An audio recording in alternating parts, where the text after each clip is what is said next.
Shri Ramachandra Kripalu Bhajamana Harana Bhava Bhayadarunam. Shri Ramachandra Kripalu Bhajamana Harana Bhava Bhayadarunam. Navakanjalochana kanjamukhakara kanjapada kanjarunam. Shri Ram, Shri Ram. Kandarpa ganita amita chavi navanila sundaram patapitamalahu tadita ruchi shuchi naumi janakasutavaram. Shri Ramachandra Kripalu Bhajamana Harana Bhava Bhayadarunam. Shri Ram, Shri Ram.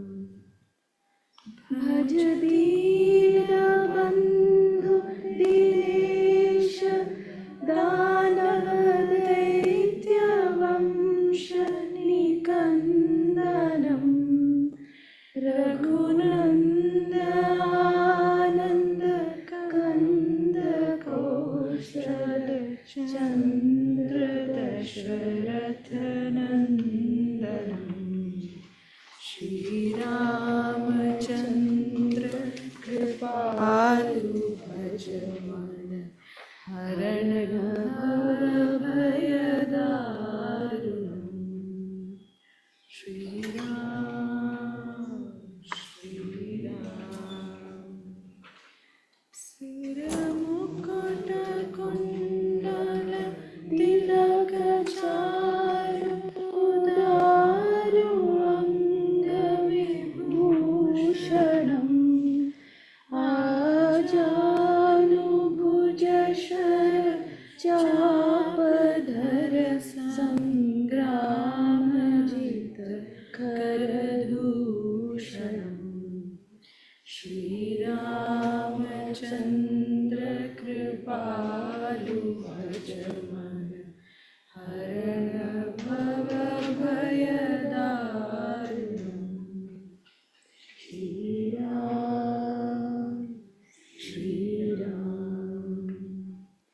Iti vadati tulasi dasa shankara shesha muni manaranjanam mama hridaya kanja nivasa kuru kamadi kaladalaranjanam.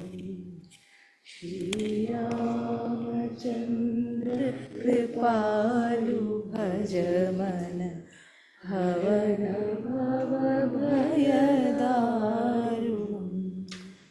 Shri Ram, Shri Ram. Manujahi rajivu milihi sobaru सहज सुंदर सावरो करुणानिधान सुजान सिलु सनेहु जानत रावरो. श्री रामचंद्र कृपालु भजमन हरण भव भयदारिणि. श्री राम, श्री राम. यही भांति गौरी असीस सुनि सिय सहित हिय हर तुलसी भवानी पूजी पूनी मुदित मन मंदिर चली श्री रामचंद्र कृपालु भज मन हरण भव भय दारुणम् श्री राम श्री राम।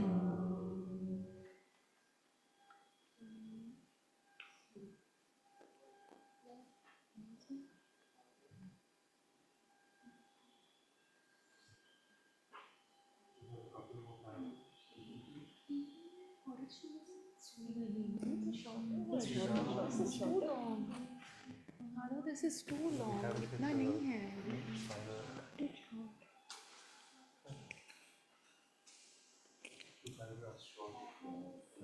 मैंने जाने not there. Iti Vadati Tulsidas is usually the last. Yeah, the ones that are sung usually.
One child made a very beautiful report the other day in Satsang, and I told her that this is why we gather in Satsang.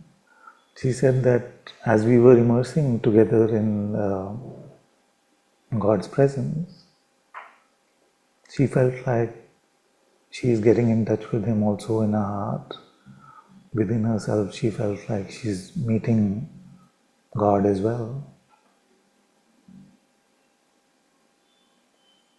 So the power of us collectively sitting in remembrance of Him with our intention being only Him, brings us to this inexplicable pathway within ourselves. Because actually spirituality cannot be taught. Nobody can teach us spirituality except Spirit itself. But how to get into the discipleship of the Atma, how to follow the guidance of the true Sadguru Atma within, in the realm of Maya seems almost impossible. And yet, there are moments of grace which create a unique pathway to realms which are unimaginable within ourselves. And there is no roadmap really possible. At best, we can try and point, at best, we can remember, we can remind ourselves. But truly to come to that pathway of love and that pathway of light is a gift of grace. And that's why we have to remember 100% of ourselves, 100% of what seems like effort from our end, and 100% of grace.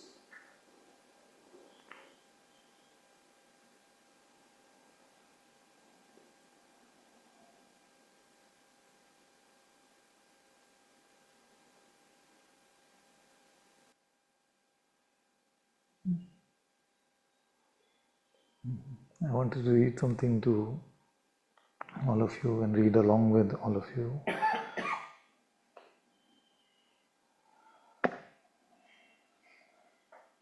Don't worry, I have not forgotten that we started Heaven and Faith from Elizabeth of the Trinity. Beautiful contemplations, and we'll pick them up. But through grace, God's grace is sending me some things which may be helpful for all of us to really get an inner sense of this process of sadhana, this process of contemplation. So I came across this very powerful essay by Thomas Merton, who most of you may have heard of. Thomas Merton, very famous Christian mystic, at least that's the outer label. But in reading this essay today, you may feel like he's a Vedantin. And it just highlights my perspective that all these outer labels may be outer distinctions, and if we call it Atma or if we call it the Holy Spirit, it actually really makes no difference. And anyone who undertakes a true inward exploration is bound to come across same insight, but expressed in different vocabulary, different terms.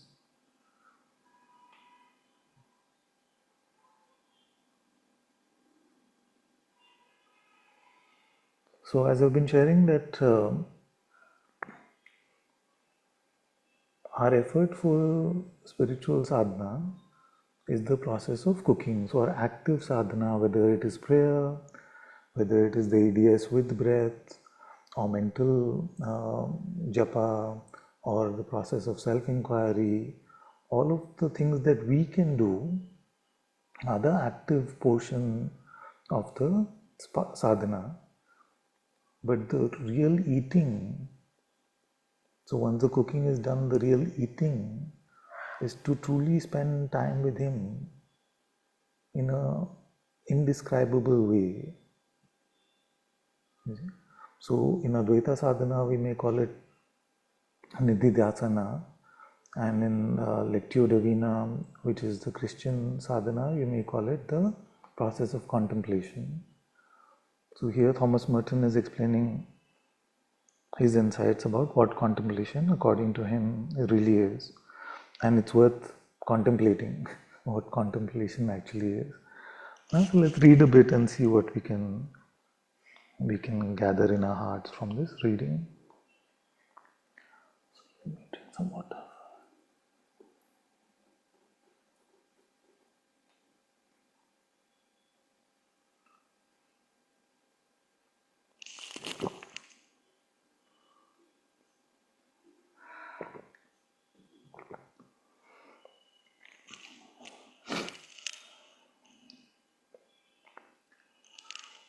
So this is an essay titled, What is Contemplation?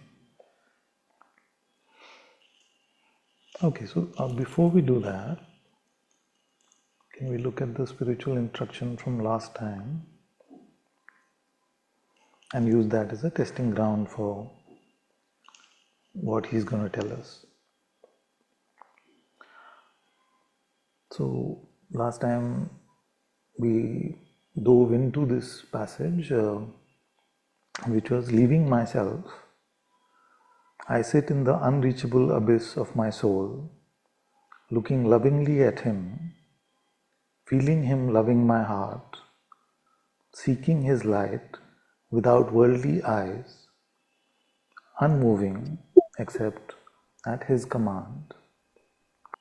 Leaving myself, I sit in the unreachable abyss of my soul, looking lovingly at him, feeling him loving my heart, seeking his light without worldly eyes, unmoving except at his command.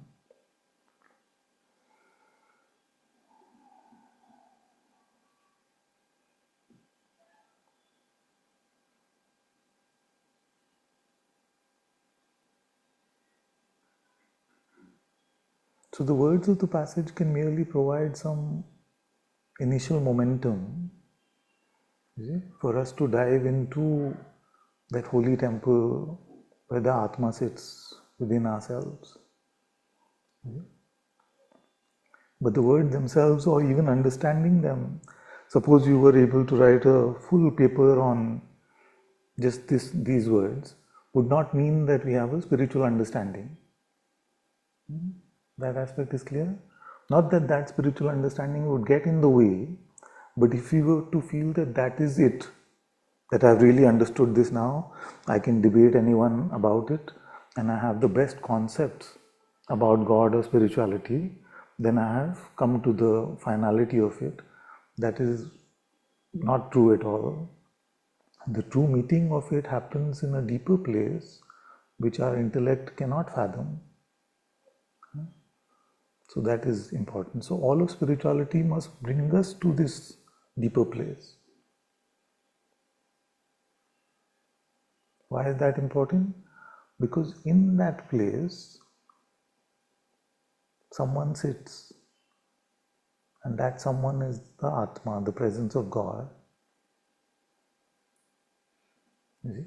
And even this statement can't really be met in the intellect. It has to be experienced, it has to be felt deeper than the level of feeling. So we can point to the fact that there seems to be an inner calling in all of us, which brings us to Satsang. And that calling does not come from a mental, conceptual space. It comes from the Sadguru calling within the heart.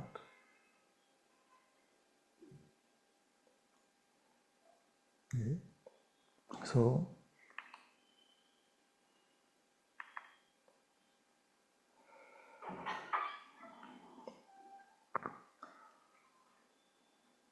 leaving myself, I sit in the unreachable abyss of my soul, looking lovingly at him, feeling him loving my heart, seeking his light without worldly eyes, unmoving except at his command. So how many of us feel that we can meet these words by ourselves with our understanding?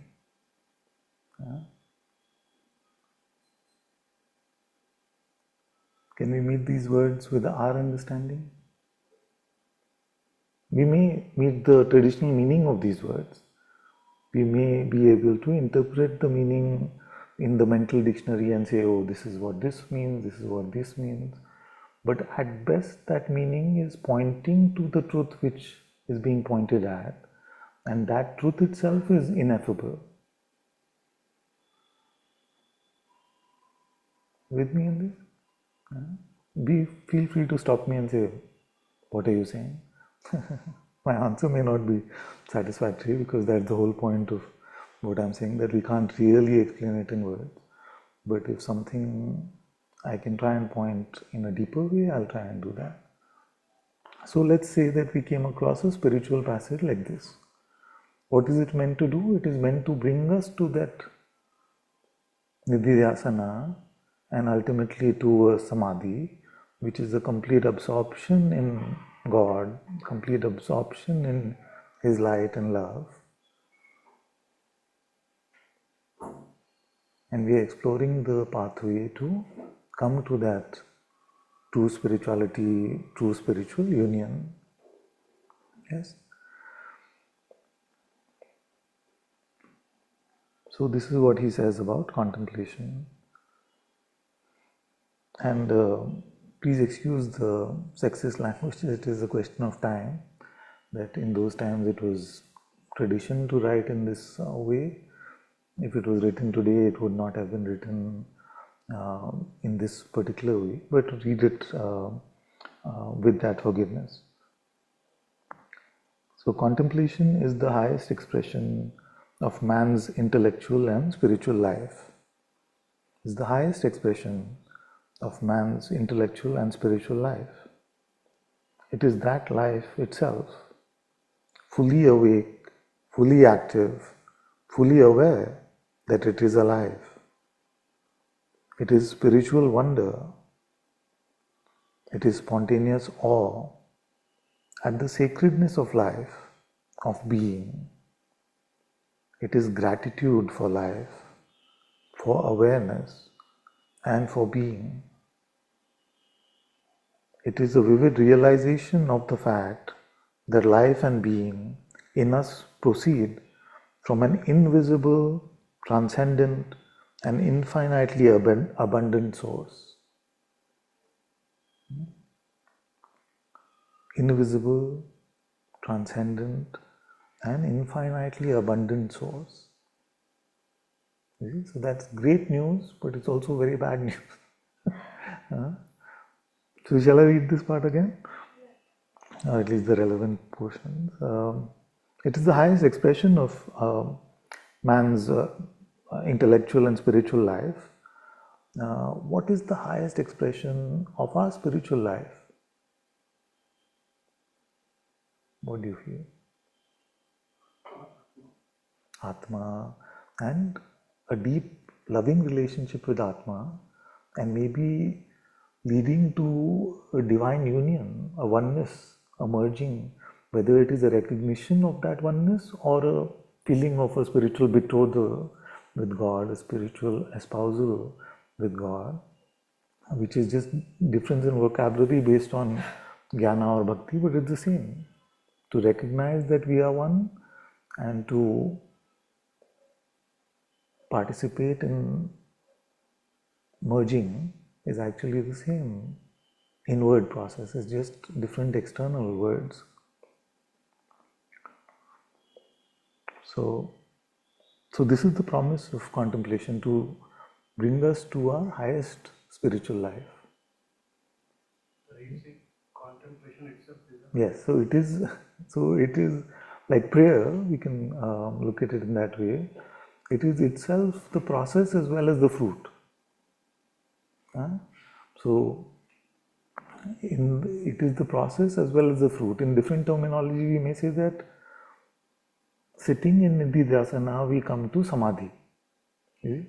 But we don't have to actually conceptually make that distinction, because sitting in that empty contemplation, empty of concept, what do we do to bring ourselves to samadhi? Nothing. There is not a clear delineation saying this is where nididhyasana stops and this is where samadhi starts. It's not like that. So when we are doing the inquiry, for example, who am I? Who am I? Who witnesses this thought?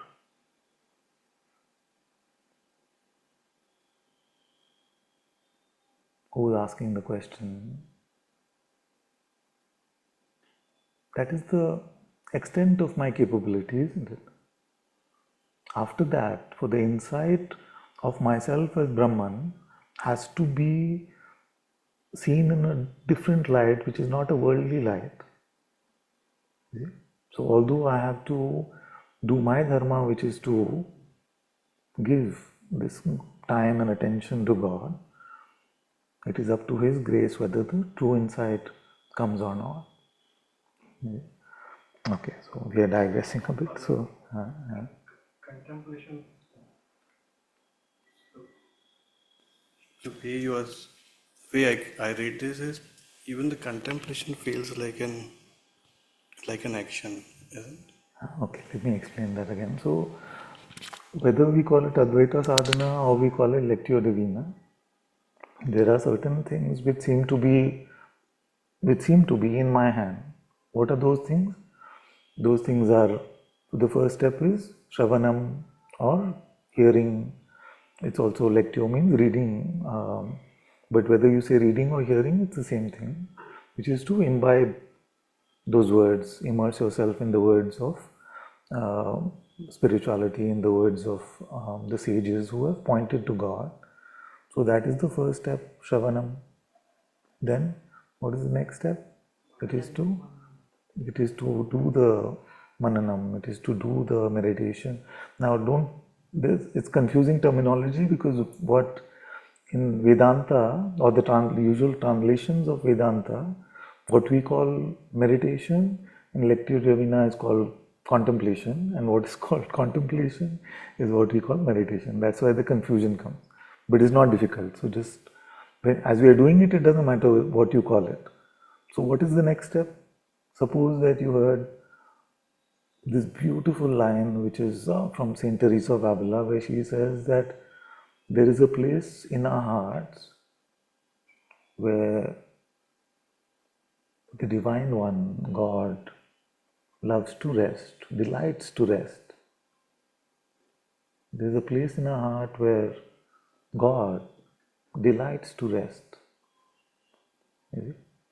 So, upon hearing this, we may be sent straight into a deeply meditative state. But for most people, we have to really look at this. We have to say, okay, what is this heart? It can't be the biological heart. It can't even be the emotional heart. It has to be something deeper than all of that. How can I meet this heart? Because I want to meet Him. That is my heart's desire. And if He delights there, He who is the Lord of the universe, He delights to live over there, then what a beautiful place this must be. And a sage is telling me, a very high sage is telling me, that there is this place in my heart where He loves to live. You see? So we can do the manana on this part, the meditation as it is called in Lectio on this part, and squeeze out so much more just in that exploration. You see?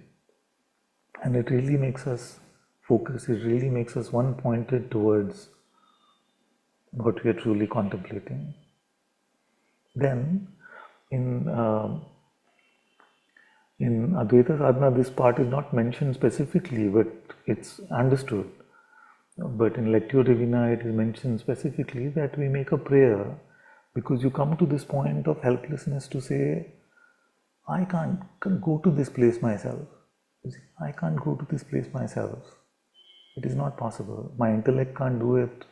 I may be a doctor in theology, but I can't do it. You see?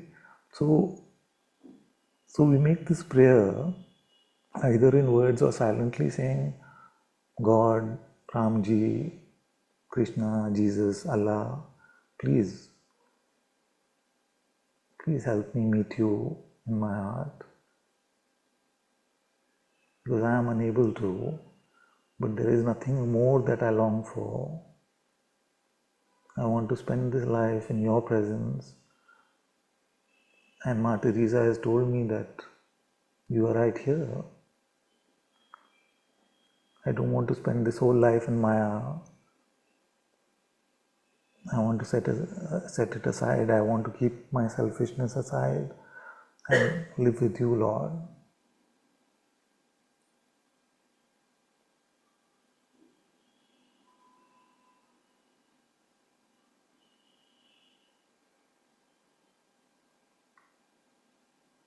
So this is the prayer. This is the prayerful part, which very lovingly I'm daring to make an insertion into Advaita sadhana, which we are calling Sharanam.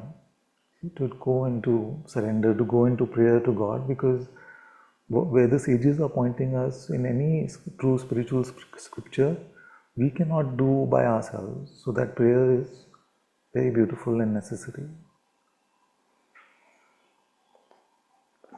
But even till this point, it may feel like I am actively driving the process. I am driving the car till here. Then what? Then what? So this is the part where we have reached the complete extent of our capability, whatever we take our capability to be, and he takes on the steering wheel. He takes on the steering wheel, and that is contemplation, that is nididhyasana. Therefore, we may ask ourselves, and if you look at all spirituality, is that. I was sitting in, okay, this is not, in all humility, I want to say, and after many, many years of struggling in spirituality, I was sitting in an auto rickshaw one day, and I was just contemplating Maharaj's words, Nisargadatta Maharaj's words. He's saying, just stay with the sense I am, just stay with the sense I am. And I was throwing almost tantrum with him and with God, saying, I can't find this I am. I can't find it. And maybe God in His grace, in His mercy, took those words to be a prayer, and He answered it. So sitting in a tiny auto rickshaw ride from Golden Enclave to Diamond District on this road, I came to the presence of the Atma within, and it is a pure gift of His grace, because there was nothing really worthy about that boy, that man.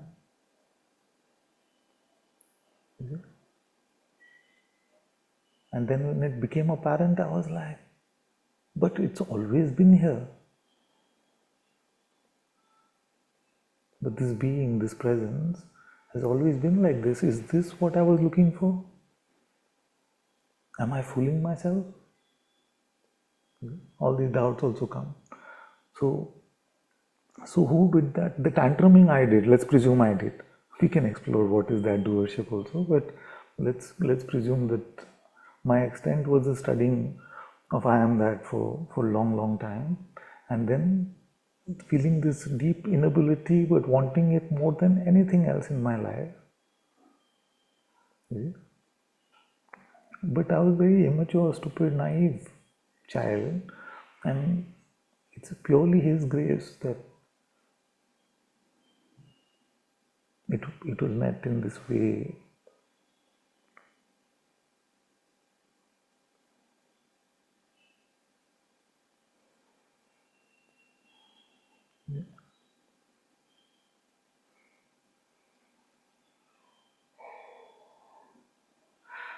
So whether we put it in this framework or not, this is the heart of spirituality.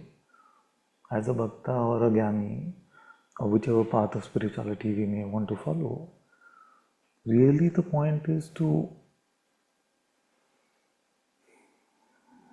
I don't even know if I can put words to the point, but to come to a point where with integrity we empty ourselves of ourselves, we die to ourselves, at least in that moment, and give him the space to reveal himself to us.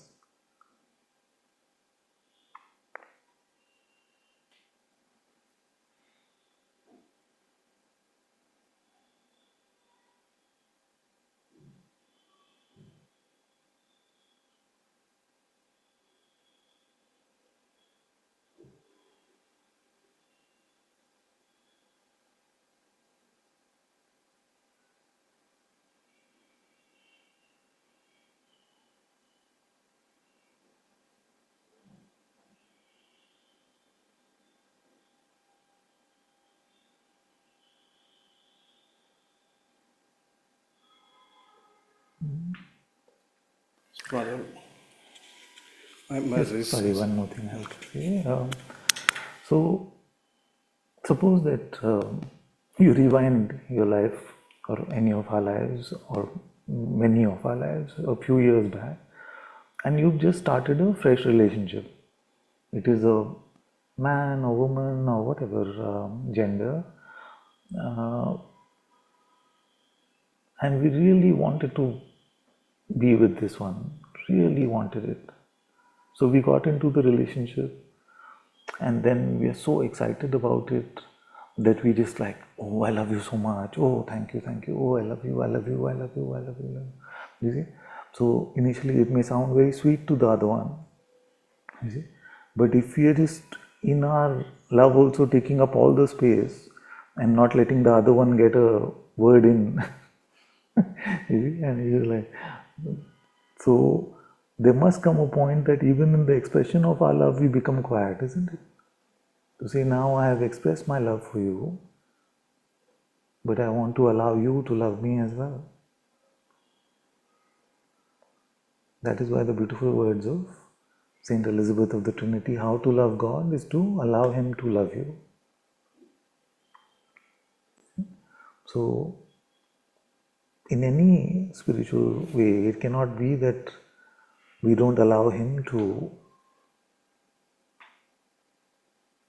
contain us fully. We don't allow Him to drive.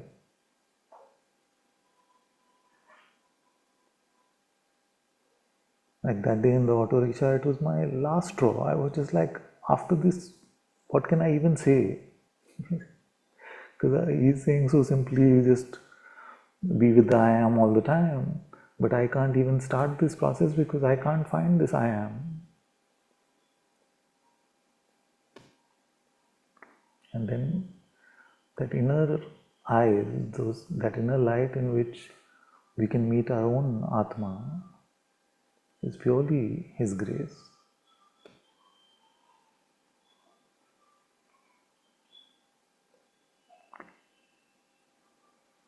You sing bhajan, suppose.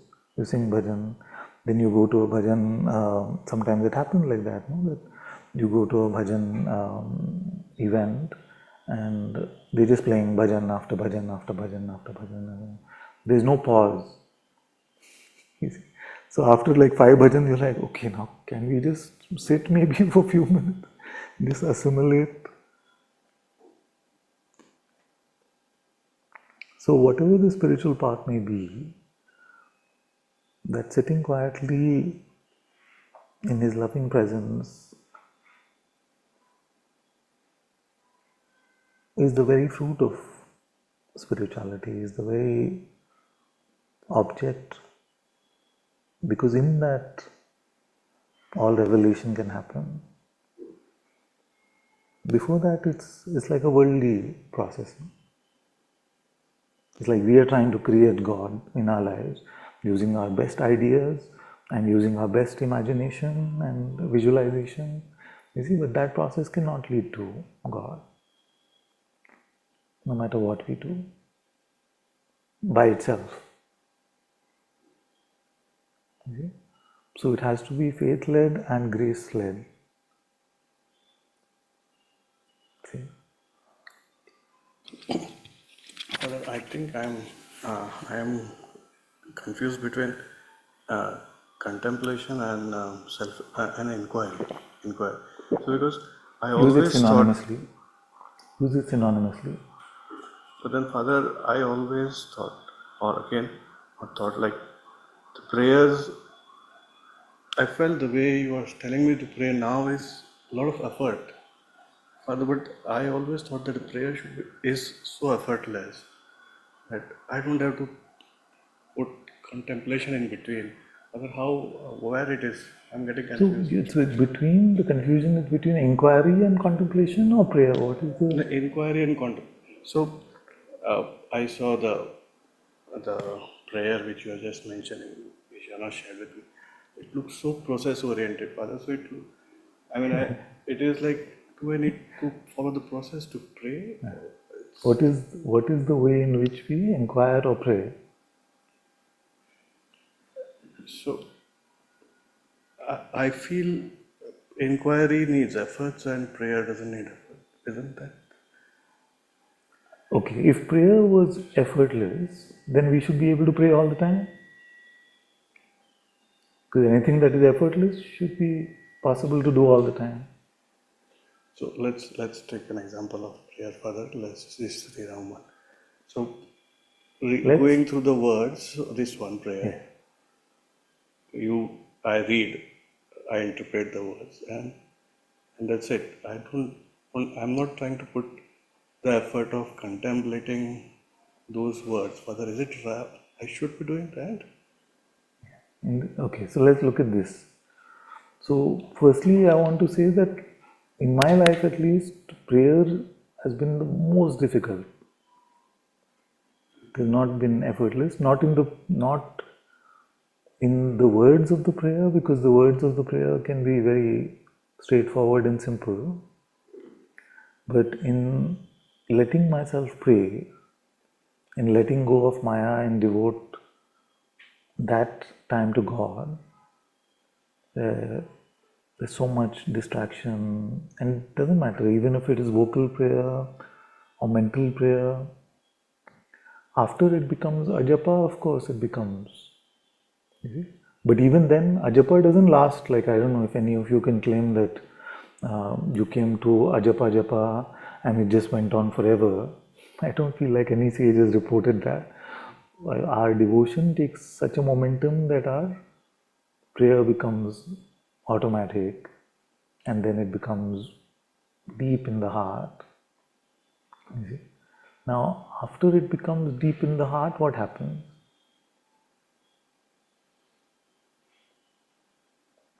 It becomes wordless. So you're praying, but there are no words left.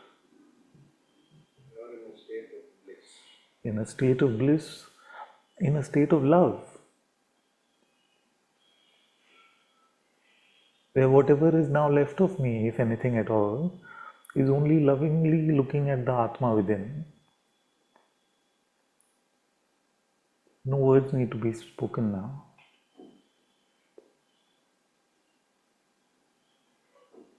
You see? But I would say that prayer is effortless, that every time that I prayed, if this happened. You see? And I would say that inquiry is more effortful if it needed more than this. Actually, it doesn't need more than this. What does it need? You ask yourself, who am I? Then what are you going to do? Then some other things will come to try and get your attention and belief. You say, who witnesses that? Which part of this makes it seem like we are worthy of now coming to Brahmagyan? Nothing. Like, we just asked, who am I? Sincerely, with as much sincerity as possible. Are you with me in this? So, depending on our temperament, one may seem more effortful, one may seem more effortless. Because if you're with a devotional temperament, then to bow down and pray to God may seem more natural than asking, who am I? Who am I? Because the mind will say, kya bakwas hai isme, kya milega tumko? You know, it's just, it can seem very mental, but for those who are more temperament is to dive deeply into things, find out what everything is, You see, they will find prayer to be very strange and say, what is this? You see, you say, okay, I'm going to explore what is the nature of my reality. You see, Nirguna Brahman sounds exciting to us.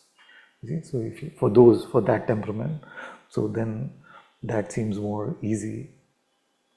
So maybe it's a temperamental thing, but in itself, both are just knocking at the door. To open it is his job. Yeah? And if prayer works, if inquiry works, this is exactly what happens anyway. So this is just outlining that in advance, and that's why I sent a clipping by what Adi Shankaracharya ji told us in the Viveka Chudamani, where he said that Shravana is very auspicious, you see, but Manana is 100 times more effective. And then he said that Manana is 100 times more effective, but Nididhyasana is 100 times better than Manana. And he said that Samadhi is infinitely, it's beyond all scale. So whether we listen to the Shankaracharya himself, the great Adi Shankaracharya himself, or we listen to modern sages, doesn't matter. The spiritual process is the same, and the coming to the emptiness, conceptual emptiness, where he is in the driving seat lovingly, whatever the preliminary pathway may be, it is the same. Let's look at it. Also, your example that you said. So we are singing this beautiful bhajan, Sri Ramchandra Kripalu bhajan. Yeah. But if you go to YouTube, there are 100 different renditions of it, isn't it? Some are singing it purely like performatively, like just showing off their voice and the instruments and the whatever their skill set may be. You see? But they don't seem to be getting in touch with the Atma within at all. See? Now, then you will say, because they are not singing with what? They are not singing with bhava. See? And for those who don't understand Avadhi, how can they sing with bhava? First, they have to understand what the sages told us. The bhava won't come just in the word. Maybe the word Ram brings that beautiful bhav to us. But for many, just that may not be enough. We may need to understand what is happening, what is being said. See? So what is being said is the process of manana, and to dive into that, what is being said. So let's take an example of this.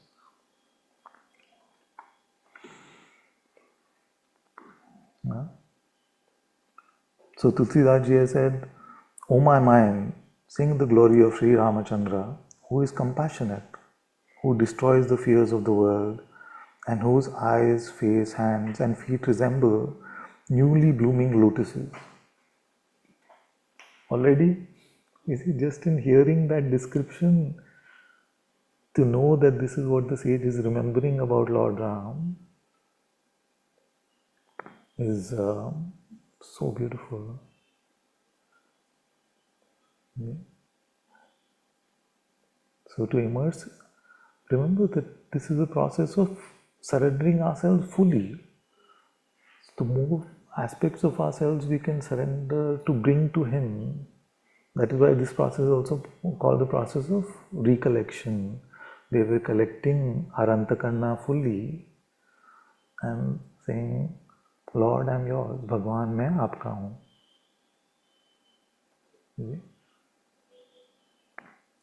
But we all have experienced it, that in our spiritual practice, when we are not collected, what happens?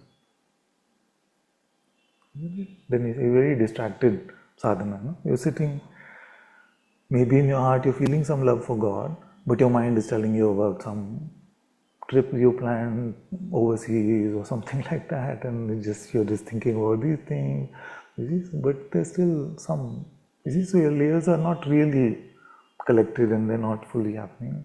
And other times you may feel like you're doing it by the book perfectly, who am I is happening with full instruction, as if Bhagwan Ramana Maharishi himself is sitting with you, guiding you. You are not missing one thought. You are saying, who am I, who is witnessing this? You are not buying into any idea, you see. But it is not getting any deeper than that. You see? It's not getting, no love for God is arising, no intuitive eyes are opening up inside. None of that is happening. You see? So, we say that today my inquiry, although I tried to follow the instruction, but it didn't really lead to any outcome. So, whatever the path of spirituality may be, it has to be, our layers become empty of me, and they are collected in that way and offered up to God. It's like a innocent auditioning before God saying, take me, I'm yours. So, if you do the inquiry full of me, but I know that I am. This is so that you do the inquiry in the way that you say that, who am I? I know I'm Nirguna Brahman, but I want to still inquire. You're full of like knowledge, no? That I know I'm Brahman. I had this, in our inquiry, we're holding on to things. I had this experience last week or last year where I saw there is no me, there is only, then it is mental, it's not. So you have to bring all of that and just simplify, become innocent, become humble, and then a simple bhajan may take us to the highest. One phrase from a sage may take us to the highest.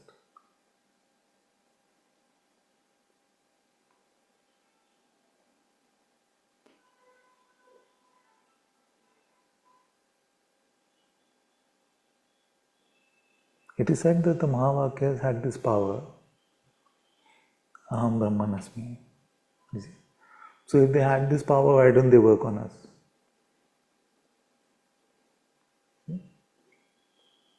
Why? Because the sawdust has to be dry fully for a phrase like that to catch fire. See, to burn us up completely, the sawdust has to be fully dry.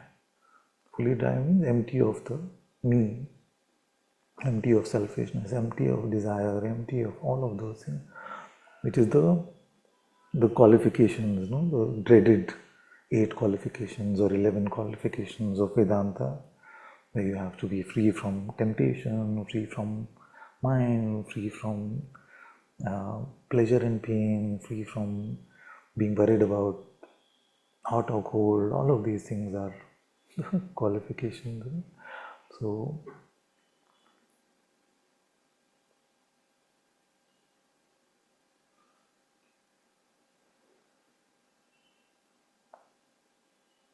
we come to this point.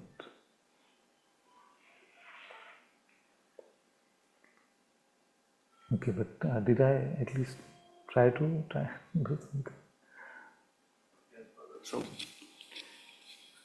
Shravan itself is helping, and you are saying that Manan on those individual, what the Kabirdas is, Tulsidas is trying to say.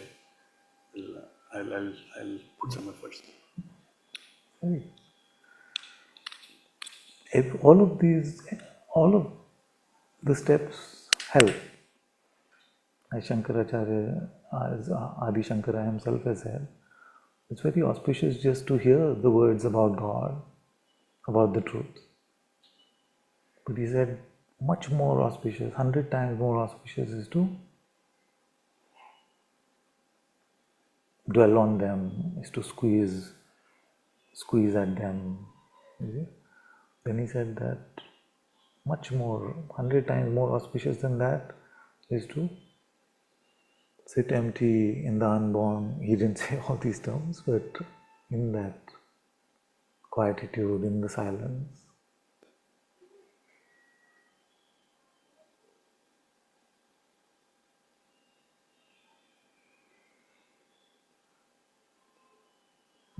And then infinitely more is to be in full absorption.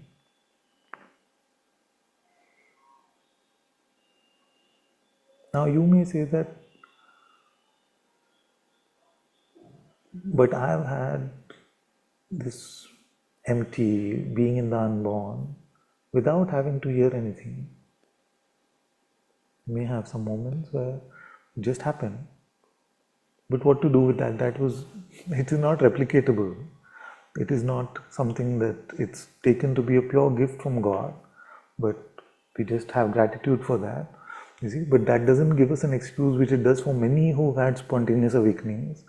Think that, no, but I don't need to inquire, I don't need to pray. You see?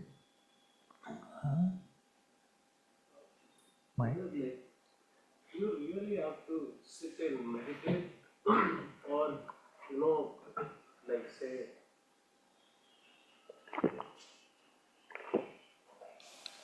while you're driving or while you're working out. Why does everyone say driving first? Now I'm half think jokingly saying this because when I started sharing satsang, there were people who would come from all over the place and they would say, yesterday I was inquiring while in the car I was driving. Yesterday. Like, okay, that is not the best place for you to start the inquiry. No, I mean, I've been driving a lot, Yeah. like from past few months. Say, like I would drive at a stretch for like 6 hours, Yeah. and then pretty much 4 hours in that, like I'm just quiet, and there's no thoughts running, and then there's sometimes it's like I've reached from one place to another place and I've not even realized. Yeah. That is one side of it, like it can be a different thing altogether. But yeah, even like when you're driving, you're doing your self-talk and like your inquiry and all the things, and then you're with chanting and you're with God.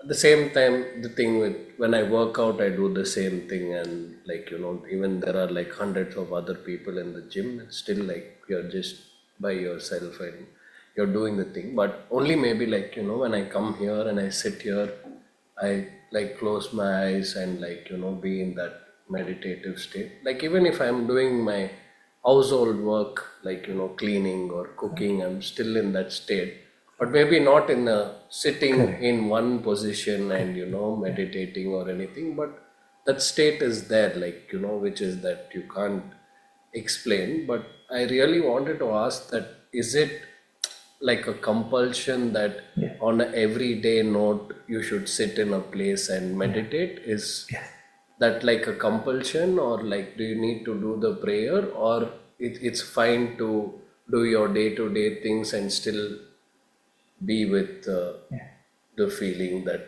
it is? I get your question, I get it. So just in this question, just replace God with girlfriend or wife. They replace God with girlfriend or wife. So you're talking to your girlfriend and you're telling her, okay, I didn't, specifically take out time to talk to you, but I remembered you while I was driving. It happened automatically. So I've not met you for weeks, but I remember you when I'm cleaning the house. And what will she say? She gets mad. Yeah, exactly. You see?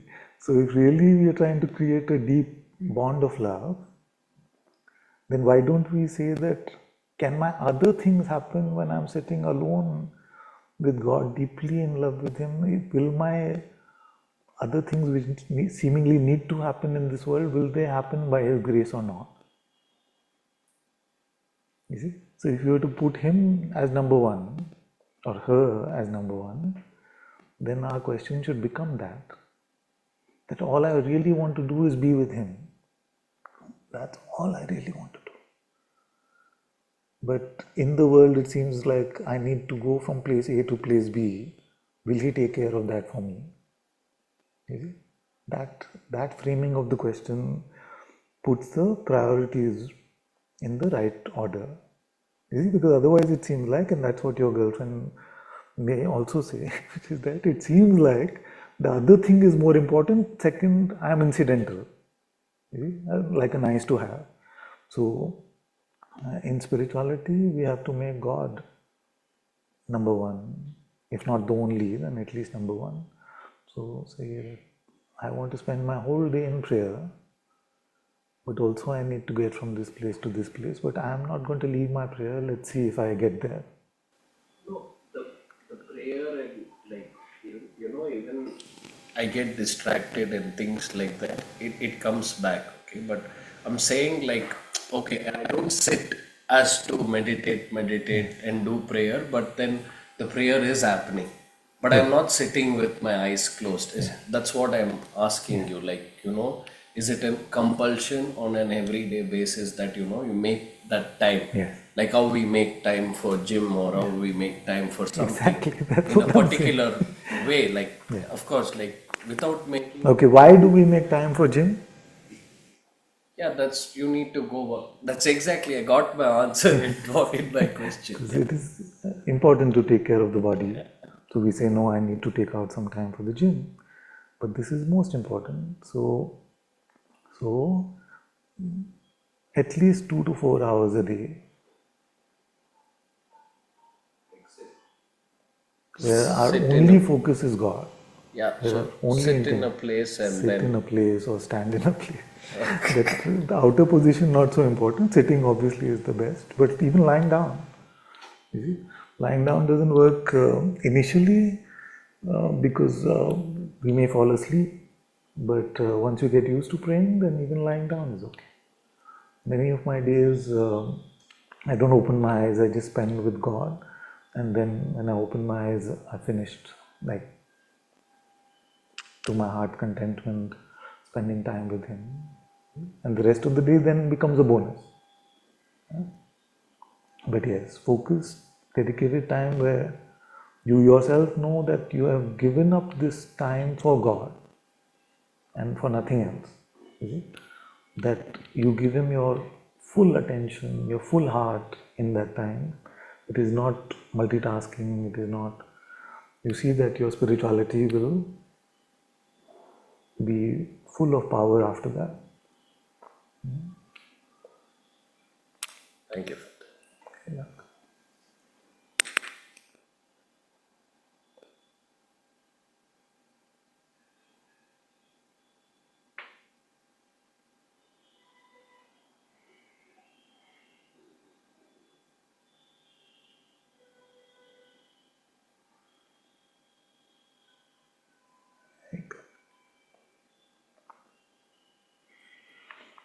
So the question that came, maybe you were not here the other time, was, is satsang counted? So you are the best judge of that, in the sense that in satsang, if you felt really that you were with God's presence, or at least your intention was to fully be with God's presence, or were you solving some work issue or some personal fight or something in your head? You see, so it's all like that, then maybe not. But if you really made yourself fully available to God, then yes, it can be counted. See? But our intention should be, how can I add, not how can I reduce.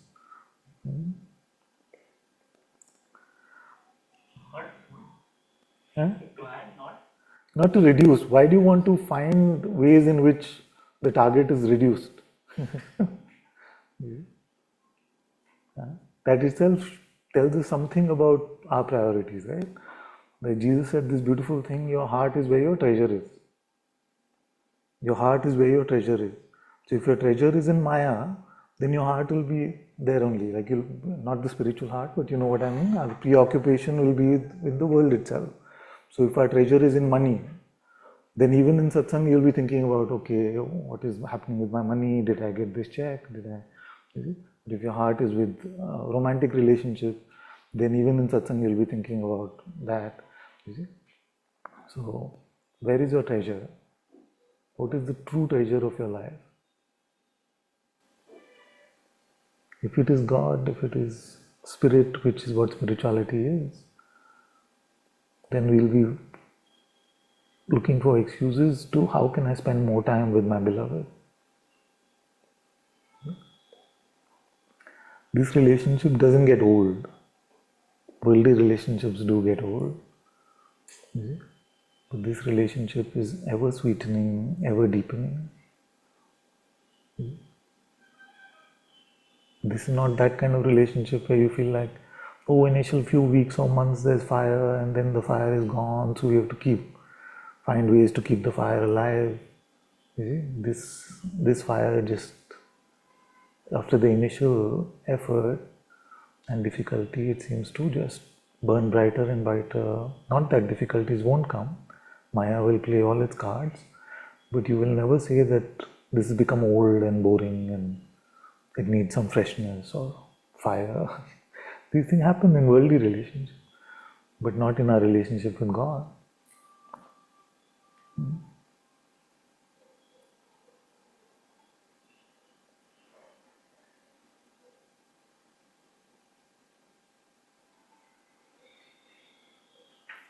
And all of it would be very simple if God had not made it about faith.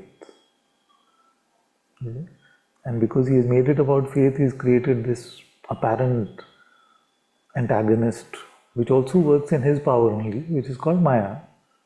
So His Maya only has the role of distracting us, you see, away and say, oh, later, God can wait. So,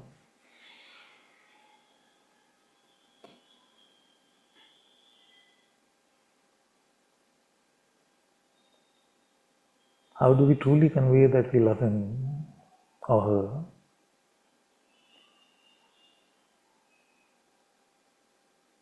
The number one, I was saying to someone yesterday that the number one determinant is time. And good you asked this question today. If you're not giving him time, the rest is all lip service.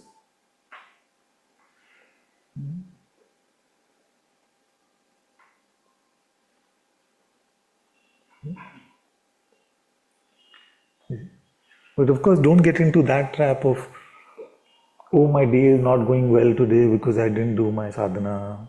Oh, it's not to make your day better. And it's not, I'm making no promises that your day will go a certain way or you'll win in some other way in life. You're trying to win his heart. You see, that is all that is about. I've seen initially, especially when I started, like maybe little after starting the spiritual journey, I got into this trap that, oh, today bad things are happening to me because I didn't do my kriya properly, I didn't do this properly. Don't get into all that. God is not to get benefit here. The benefit that come are His gifts, His grace, but they don't become entitlements. And that is not the right way to benchmark.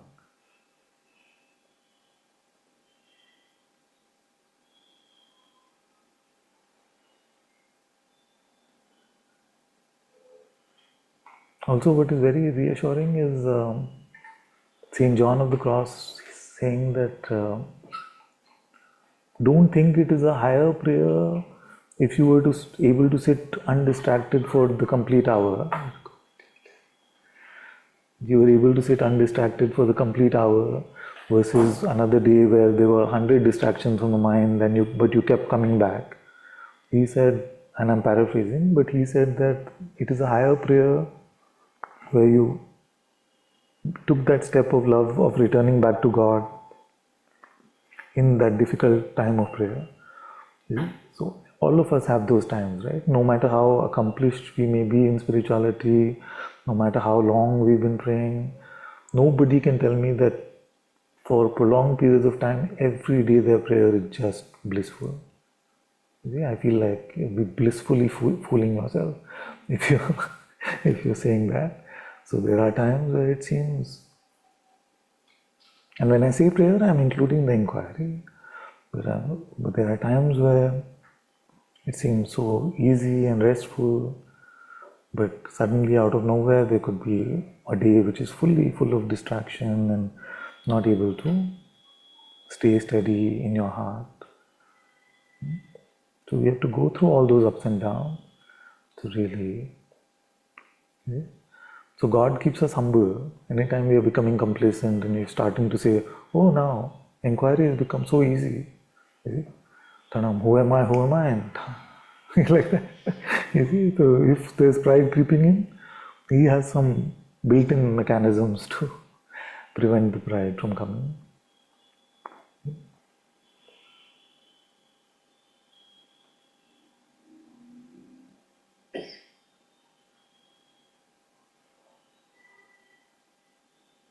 Okay, let me read a little bit more. I feel like this was very good what I read today.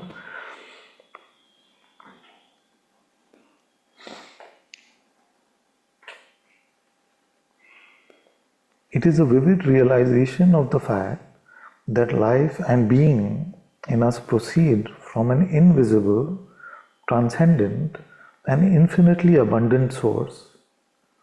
Contemplation is, above all, awareness of the reality of that source.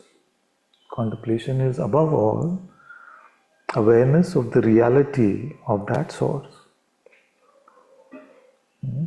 So, what is that? It is Atma Gyan, Brahma Gyan. The reality of that source, the absolute, the highest.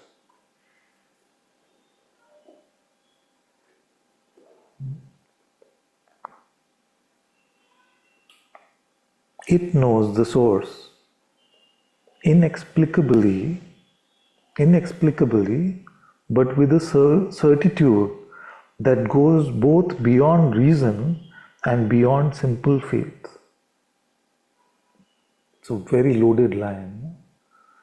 It knows the source obscurely, inexplicably. So already it sounds like a contradiction, no? Where he says inexplicably but with a certitude that is more than reason and simple faith. That's a unique knowledge, isn't it? How can something be inexplicable? Like I can't conceptualize it, I can't explain it. You see? Like even great scientists have said that you've truly understood something if you can teach it, isn't it? So you must try to teach it. So, but here you run out of words, you can't explain what it is, what is that source, what is that reality. Okay? But it is a certitude which is beyond all images, beyond all concepts, beyond all reason, intellect, and beyond all simple faith, which means just a conceptual belief. So when he says simple faith, that's why he used the word simple, because it is beyond just a belief that I believe in a God, so I must be able to, not just, it's beyond that, certitude. That's why these sages are so irritating, because they don't shake from the fact of his reality. Because that certitude is a certitude from that intuitive center, the Atma telling you. Like certainty, it's like a certain fact. That he is that in which this whole universe is born. And somebody says, prove it. I can't prove it. All of this is the projection of his light. Bhagwan said, find out in whose light do you experience the light of the sun. You see, the light of that Atma, the light of that being, that consciousness. So somebody says, prove it, where is that light? There's no light like that. You can't prove it.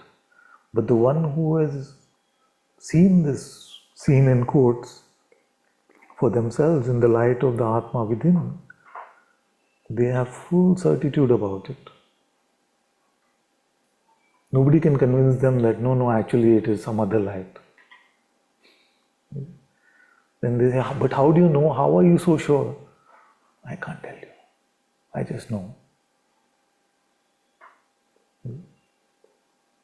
So in the world it can sound like utter foolishness also. This one is just believing something without really knowing. But it's so a sage may sound foolish in the world because he has no conceptual basis or perceptual basis for his claims or her claims. You see? But there's a deep inner certitude which they can't question.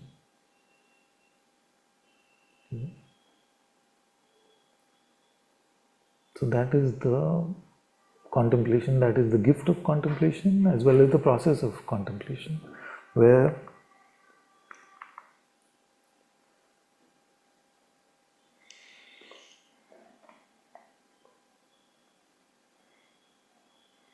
This vivid realization of the fact that life and being in us proceed from an invisible, transcendent, and infinitely abundant source. So it is above all the awareness of the reality of that source.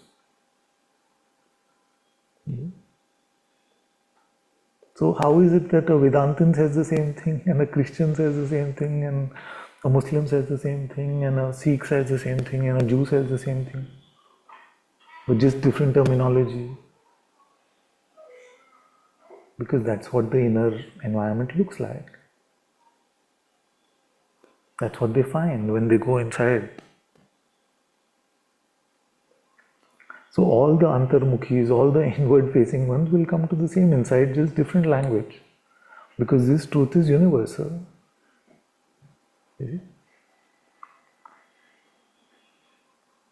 Are you all enjoying this as much as I am, or is it just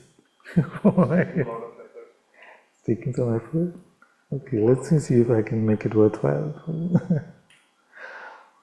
Even English is challenging.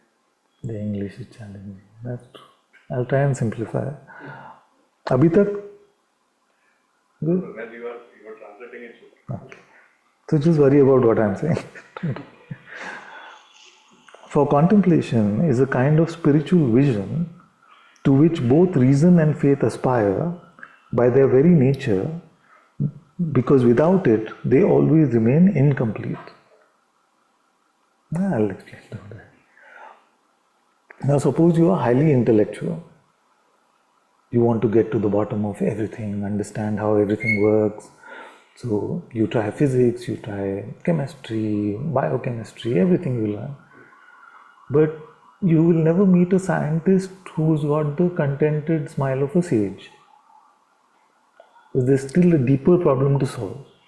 You figure out it's like this, but you don't know why it's like that.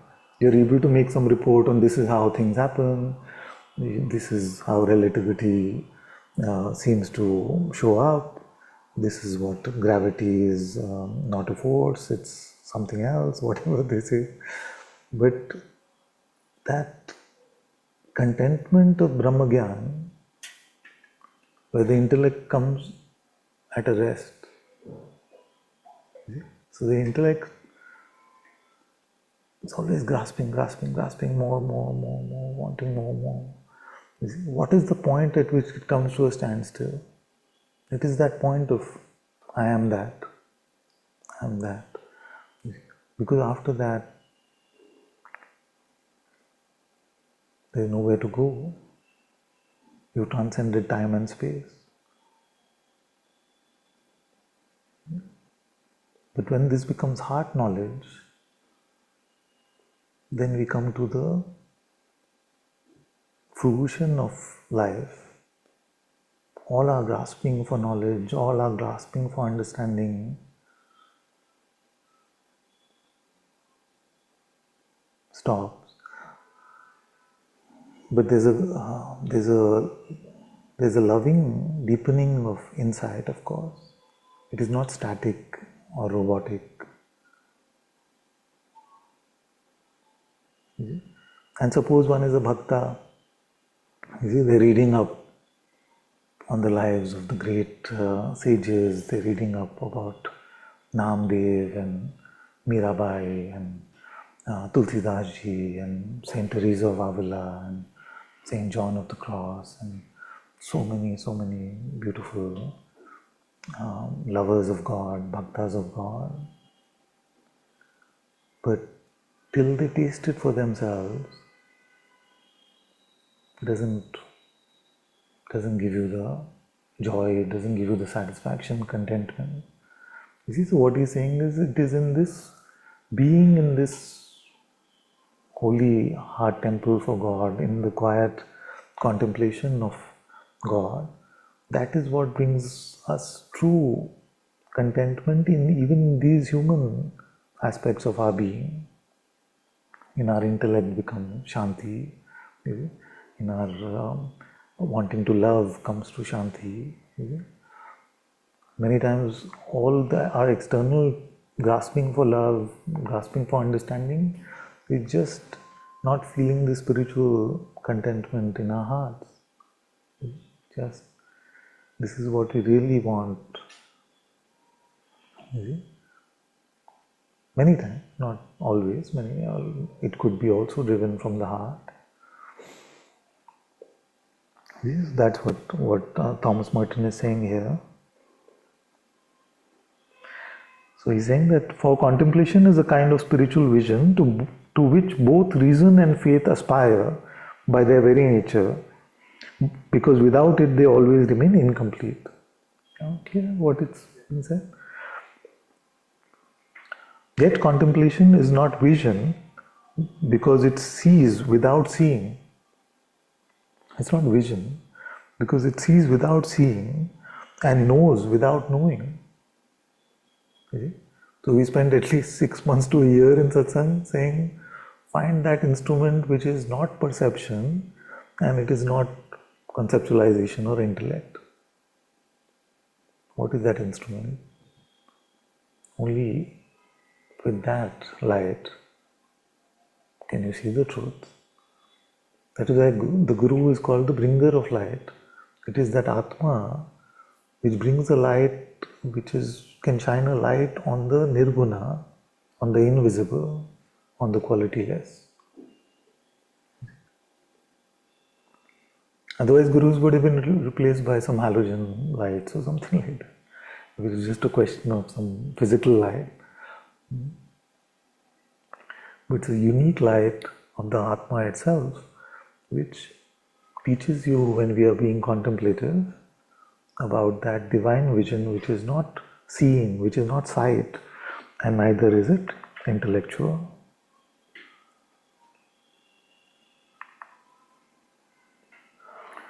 So sees without seeing and knows without knowing.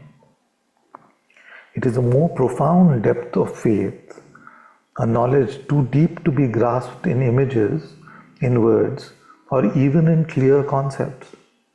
We talked about that. It can be suggested by words, by symbols, but in the very moment of trying to indicate what it knows, the contemplative mind takes back what it has said and denies what it has affirmed. Okay, so let me explain that in simpler language. The words of satsang are pointers, you see, but none of the pointers should be taken to be a truth in themselves. You see? So, like in satsang, when I was younger and more naive, I used to say everything that I'm saying is basically harpic. Okay, it is meant to do the cleanup, but you can't put harpic in a temple. So don't make idols out of the words that you hear in satsang. It is only to point, to clean up misunderstanding. So that's what Merton is also saying. He is saying that we can point, we can't really capture the truth in words, but we can point to it. And but in the pointing itself, if you take it to be something sacrosanct, then it will be denied. It's not like that. So if you tell, especially Advaita Vedanta sages, so they may have said 2 minutes back, God is everything. Then if you try to build a castle on that God is everything, and you say, but Maharaj, you said God is everything, they will say, no, there is nothing. There is nothing. You see? And 2 minutes later, if you try to build a framework around there is nothing, say, all of this is God. That is what he is saying. That because these are pointers, but remember that none of the pointers by themselves actually contain any truth. They just point you as to the way to look. You see, and what is needed at that point. It can be suggested by words, by symbols, but in the very moment of trying to indicate what it knows, the contemplative mind takes back what it has said and denies what it has affirmed. What is the biggest frustration in Advaita Vedanta? One time when a child came to me, she was from South Africa, and she said that I spent the last few months reading talks with Ramana. And I thought a good report is coming now. She said, so in the last few months, and I've read mostly every talk with Ramana, but I'm so upset with him. I'm so upset with him. Because one time he says like this, the The other time he says the opposite of that, then he says like that, then he says the opposite of that. So that is what we need to understand, that mere pointers are pointing us in a very graceful way as to where we need to look. But the pointer itself can never become truth and cannot be taken to be the truth. So our intellect complains, but we have to go beyond the intellect. So suppose you came to satsang and I offered you a completely coherent framework of spirituality, that you can understand step like this, like this, like this, this is it. Now you've understood the whole truth state. That would be a great disservice to all of you. Because what is needed is understanding from a deeper place, from the Atma within.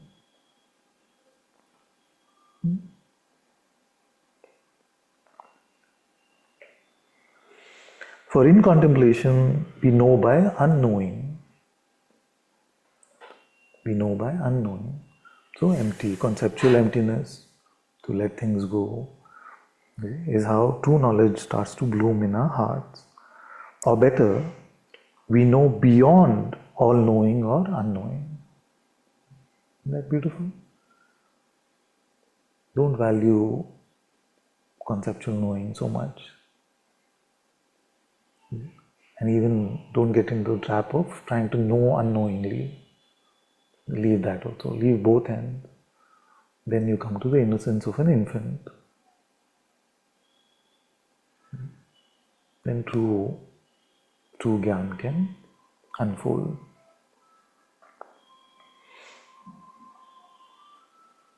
Poetry, music and art have something in common with the contemplative experience. But contemplation is beyond aesthetic intuition, beyond art, beyond poetry. Indeed, it is also beyond philosophy and beyond speculative theology. This part you can see. Sometimes art is a deeper experience than like a concept. Somebody may love a painting and the rest of the world may hate it. You see, why do you love it? You don't really know something. You feel something because of it, or something draws you, you keep staring at it, you don't know why. You see, the work of art, music also, is everybody has unique taste in music. And these things are not explainable, but the sage is telling us that these things may seem similar, but spiritual contemplation is beyond all of these things. It's a deeper place than even a love for art or music, creativity, even philosophy.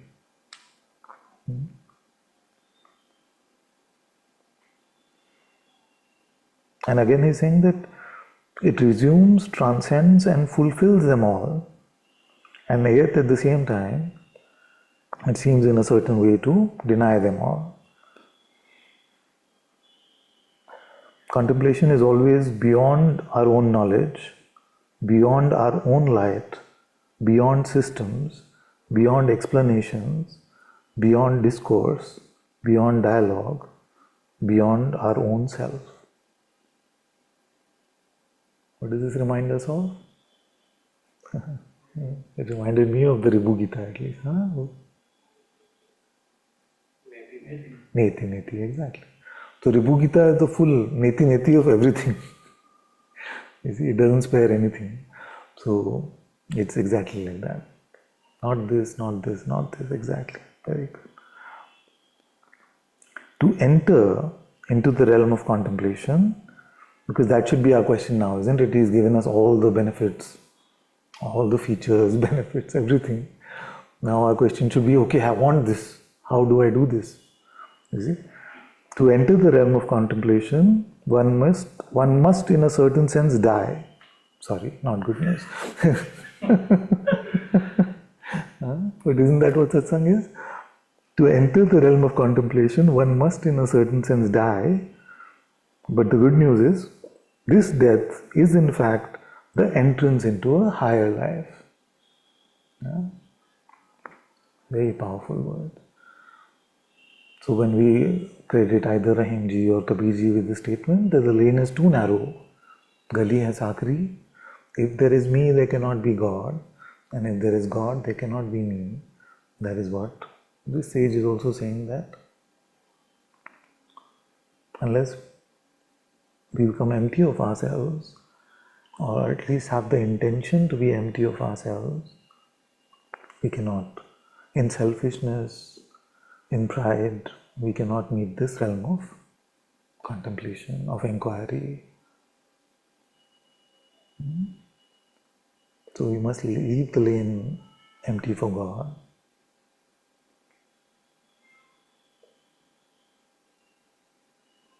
And then we live our zombie life, because we're not really alive without God, without spirit, without Atma. Not really alive. So that's what he means by the higher life. The true life just begins at that age. It doesn't matter what age. After we lead a contemplative life, we lead a life of being in God's presence.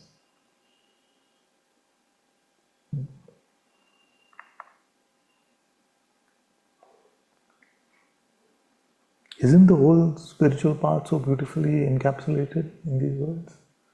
I feel it's what a potent essay, no? Just thuk, thuk, thuk, everything is. It is a death for the sake of life, which leaves behind all that we can know or treasure as life. You see? And that's the clue. No? We have to leave behind all that we know and treasure to meet the true life.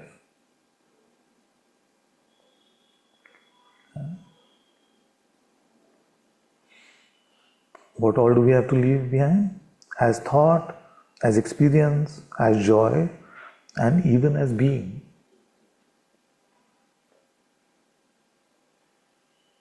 Even our being.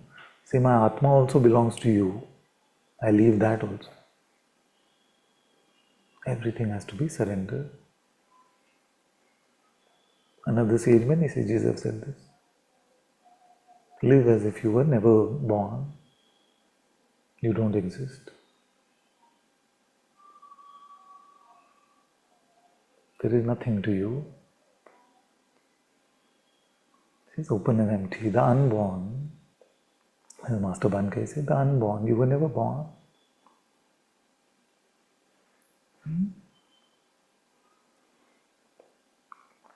And so contemplation seems to supersede and to discard every other form of intuition and experience, whether in art, in philosophy, in theology, in liturgy, or in ordinary levels of love and of belief. So all this worldly love, worldly belief, all of that doesn't come close to this. This rejection is of course only apparent. Contemplation is and must be compatible with all these things, for it is their highest fulfillment. But in the actual experience of contemplation, all other experiences must be momentarily lost. Yeah. That although it is the fulfillment of all of these things, you see, but if we expect them to be the fulfillment of it, oh, such great beauty because it is a fulfillment of art, such great knowledge because it is the fulfillment of philosophy, then we will never come to that place. All of this must be lost. And actually, contemplation to become a painter. Correct, exactly. It cannot be for any other means, for any other outcomes. So we become empty for God's sake. We become empty for truth's sake.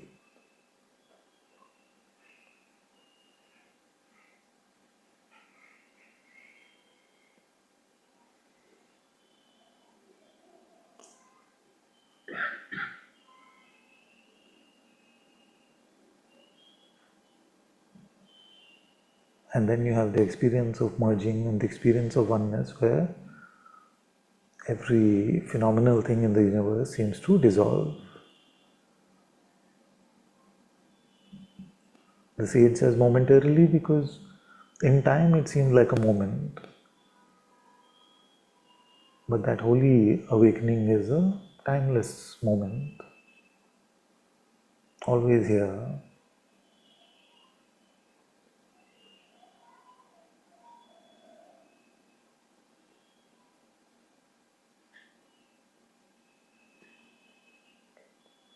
So everything,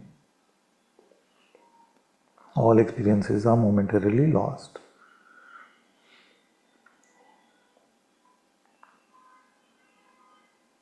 In other words, then, contemplation reaches out to the knowledge and even to the experience of the transcendent and inexpressible God.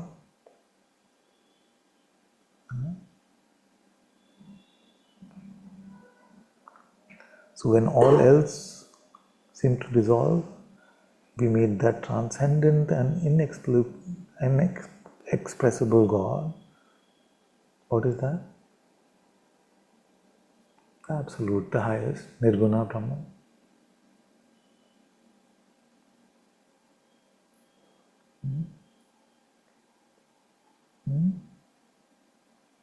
So that is the very essence of contemplation, to come to the truth of the nature of reality.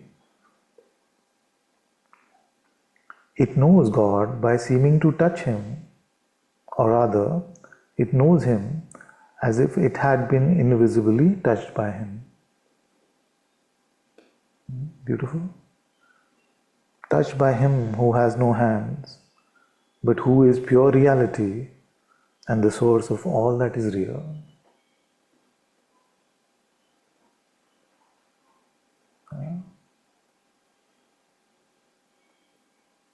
That's the fruit of our spiritual endeavor, isn't it? To come to the realization of the highest. Seeking myself, I come to the realization of God, and seeking God, I come to the realization of myself, capital S.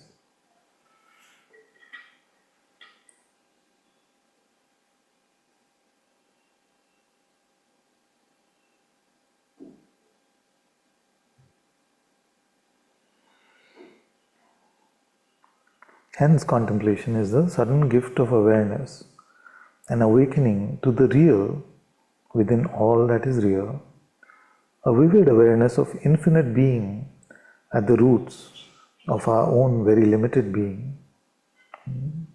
That is the great gift, isn't it? When we start our spiritual life, we cannot imagine the enormity that exists within ourselves. Our being seems so limited, so tiny. It seems like I'm just a body-mind. But with our faith, as we deepen, as we go within, we find an infinite being. In the light of the Atma, we find the Saguna Brahman, the infinite being.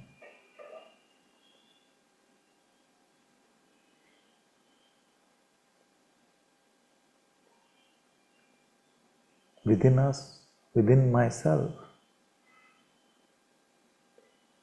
not containable in this body, not containable in this entire universe.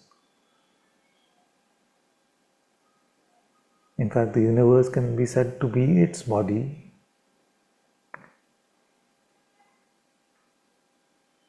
This is what lives within you.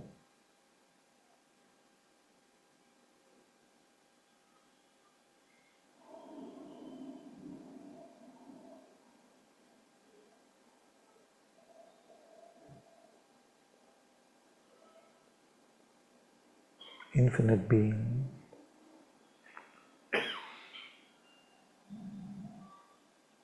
Father, Yes, my dear. sometimes Stop it reading. seems like you're doing the contemplation to answer questions that came up in Manana. Yeah. Many times it's in this and I've heard that it's too. That is the process of Manana itself. To answer questions using the tools which are traditional is the process of Manana itself. So the arising, the coming up with the questions and the answering of them in our mind intellect is the process of Manana itself. then we come to a place where we hit a dead end. Like no matter what we may do, we cannot find this holy place in which God lives within ourselves.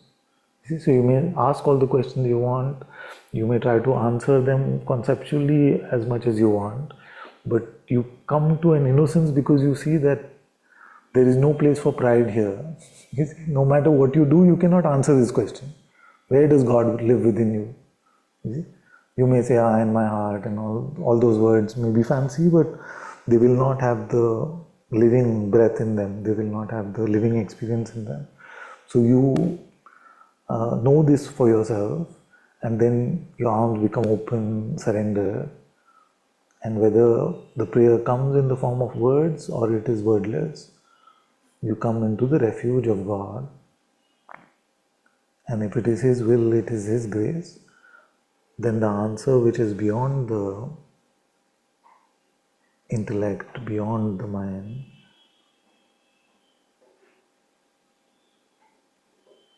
reveals itself to us. That's not why you do the contemplation. Is it for that you do it, or just to? Is the answer always God? That may be the outer seeming purpose. They say, "Show me this place." But what He shows you is exactly what you need, not necessarily in response to what you ask. So,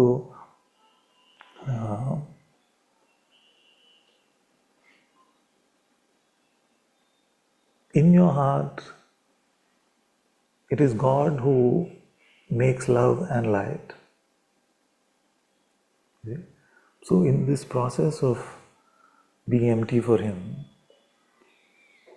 you may end at the end of it, after it's over. During it, you really can't say anything, but you may say, "I asked this question, but I didn't really get an answer.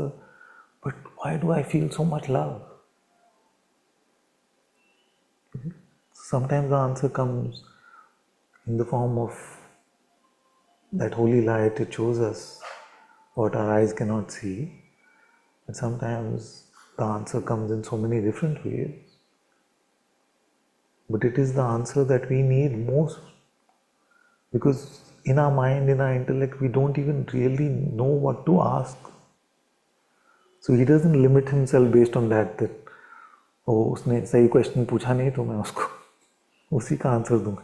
No, He gives us the answer that we need at that point of time, whether we realize it or not. So many times, if you were to do a post-contemplation reflection, what your reflections are may have nothing intellectually to do with that initial contemplation, the initial meditation. Sometimes it's good to see to even write that down. You see? But most of it is actually wordless anyway. Is it a bad idea to have that intent? No, it's not. It's not. Yes. In fact, your prayer can be very specific to that also. You see? Especially if the intention is so holy. Like if your prayer is, "I want to meet you in my heart where you live. I know that a great sage like Saint Teresa of Avila has said this. She could not have been lying. If you have given that insight to her, please bless me with that as well." So it can be very specific, but the response is up to him. In fact, after this, Merton is going to share that it is our calling him, but actually our contemplation is our response to his calling us. He's calling us through the inner voice, which we have in the blare of Maya. We don't hear that inner calling anymore. You see, so some grace comes upon us. We come into this place where we make ourselves available to be with Him. It is our response, and the whole play or the whole Leela that Krishna played of playing the flute and the gopis coming is representative of Him calling us in the heart. You see, and we are just supposed to run to Him in deep in love like the gopis were. So this call is all our call, It is said in Course in Miracles, no? All are called, but few choose to listen. Yeah? So this is the great love story of spirituality. Yes.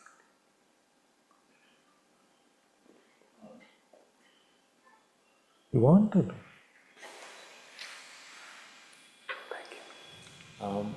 The question is on finding God inside ourselves, and that has largely been the journey in the last few years. But I'm always curious from a real Advaita standpoint of God is in me versus everything is God and I am in God. That flip, if you want to call it that, and maybe it's not a flip. I've never experienced anything like that. It's mostly been the world, and there's this being or this entity, and inside of that, if everything goes well and I'm available and grace happens, and then I feel it inside me. Yeah. But that maybe it's a fantasy, I don't know. That's never happened. I shouldn't say never. It's happened a couple of times where, and it was bizarre, and what I'm trying to share is, maybe it's just my imagination, but I thought I'll share it anyway. It's like I was walking backwards in the flight in the aisle, going to the bathroom in the back. And I had all these faces looking at me with their eyes open, like 100 of them. And then something happened, like everything just collapsed, and I felt like consciousness is just looking at this thing, this is looking back, all through these eyes, and everything is one. That's happened a few times in the aircraft, and it's never been planned, it just happens. And it happens many times in nature, but it's very fleeting. I that's the closest I think I have. It's just happened, and you think it's just imagination, or yeah. So these experiences come and they're beautiful, but the sage will not say that. At least I feel that the sages will not say that their experience is always that they are looking through every eye, they're everywhere. For me, I must say that it's more like in a dream, when we recognize it's a dream, it is not always that in our mind we are repeating this is a dream, this is a dream. Once that recognition is there, we know it's a dream, and therefore we know all this is happening within myself. You see, in the same way a sage knows that this is a dream and all of this is happening within themselves. It's not a conceptual knowing, but it's more like this intuitive sense that everything that is appearing, including this body-mind, is just appearance within themselves. Actually, now that I reflect on it, another time it's happened is I was at a retreat and we were made to sit opposite each other and look into each other's eyes, and I think the question was, who are you, or what do you want, or something like that. But there's something interesting that happens when you look into somebody's eyes in a very open way. There's some magic there.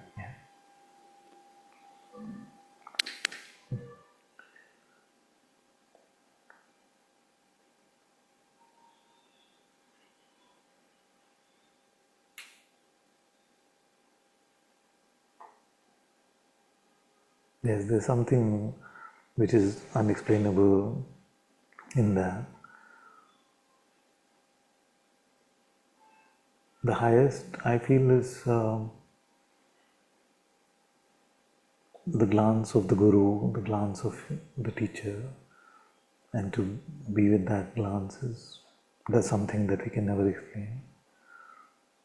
Also to look into the eyes of a child, or even pet, exactly what I was going to say with Aslan. I'm saying that there's so much unconditional love which is pouring out of that. It's very, very beautiful. As we grow in the world and so-called maturity, then we lose a lot of our innocence. We are not even able to do that. That's why it has to be designed, like somebody has to tell you in a retreat. Now you look into each other's eyes. You see, because we lose that innocence, we lose that freedom. It seems unnerving almost to do that. But in satsang, very often you will see that most of the sharing is happening through the eyes, very little through the words. And of course, just by being together in remembrance of God, we grow a lot, we deepen a lot. But a lot of the insight comes in the so-called transmission and things like that.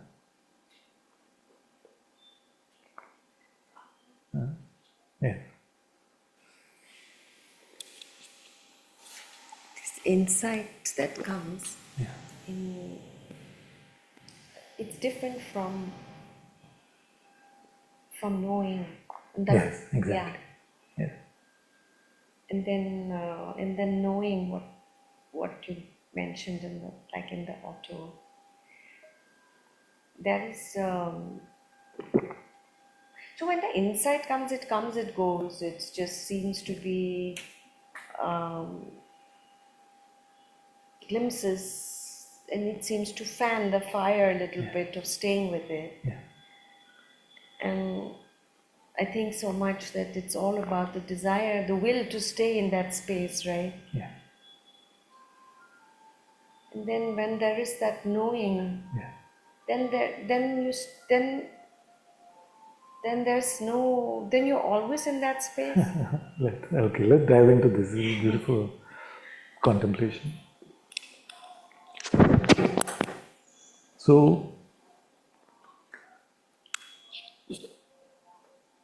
just to demystify the word knowing first, so we are in the framework of this question, we are not talking about any conceptual knowing or anything that we know perceptually. So that we have left behind. That there's a deeper inner knowing, in a way of the knowingness itself, of the awareness itself, in which you sense the sense of am, of being, of presence itself, the I am. No? So I and I am knowing itself in a holy way, not in the traditional way, is the knowing which you are talking about, isn't it? This is the knowing, capital K, knowing, self-knowledge.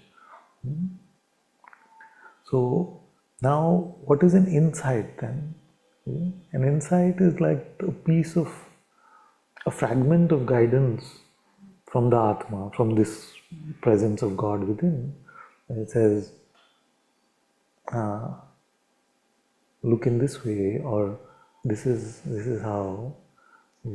Many times insight comes where we understand, but we are not yet able to even conceptualize it for ourselves. Like there are many times in satsang where I feel like something is bubbling up, but the words aren't yet there to communicate. So something has been met. So the knowing of ourselves, our reality, and even the infinite being, so the nirguna and the saguna, the knowing of that, on paper sound like a finality. Yeah? That's the full stop. After that, what's there? So it's a finality in the sense of the grasping, that we no longer find ourselves grasping, because with this instrument, intuition, we can't grasp really. We can't really put more effort into intuiting or less effort into intuiting. It just has to bloom organically. So there is no grasping left really, but there's ever deepening of insight. And it answers like a ever deepening of faith, for example. Now, how would we define that? Ever deepening of surrender, ever deepening of trust. So we are learning, you see, but we don't have the words for what we are learning necessarily. So those are insights that in the last 2 years, I would say that there have been given by grace so many insights on humility, on faith, on patience, on courage, which should not have happened because by God's grace, the supposedly final insight happened some time ago, but it is not linear in that way. You see? So it's ever deepening, ever sweetening, and more importantly, I feel today I love God more than I ever have in the past. And I hope I can say that tomorrow as well. So it's ever deepening of love and light being the insight. So that love is a constant deepening, a constant sweetening. And I feel really that last year I would have said I love God so deeply, but I didn't love God at all last year. Now, today I'm loving God. You see? And maybe next year I'll say the same thing about this one. Hopefully, if it is His grace. You see? Because I know for one thing, I'm scared to say for sure, but there is no end to this love. It's infinite. I can keep drinking this Ganga Jal from the Ganga, but the Ganga will not run out.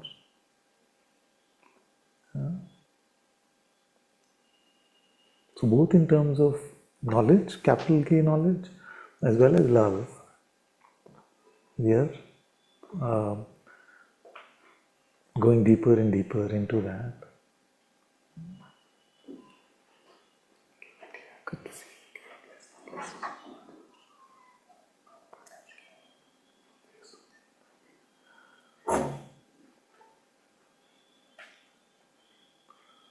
All in the overall space of the knowing, the true knowingness itself, insights like flowers or like bubbles keep showing up.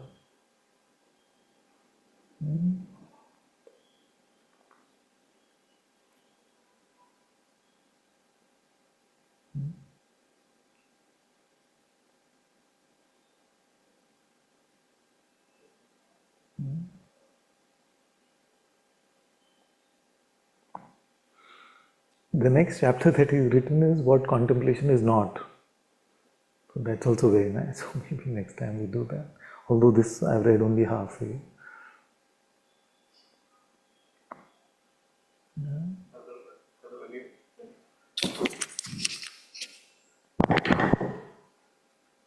So when you said that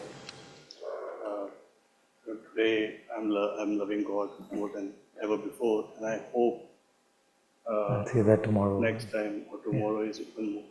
So that sounded such a good news for you, but for me, it is like I started doubting today's love also, because if yesterday's love, which I was thinking is the best, is not the best, so today's love also I'm doubting for that sense. Yeah. So sorry for that, but It is no, I understand what many times that which is meant to just inspire and light some fire that can be twisted by the intellect and say, but look at this is you, also false. look at you, So just know that I'm saying it not as like, oh, I, Ananta, am loving. I'm saying it only because that is how all of us can live.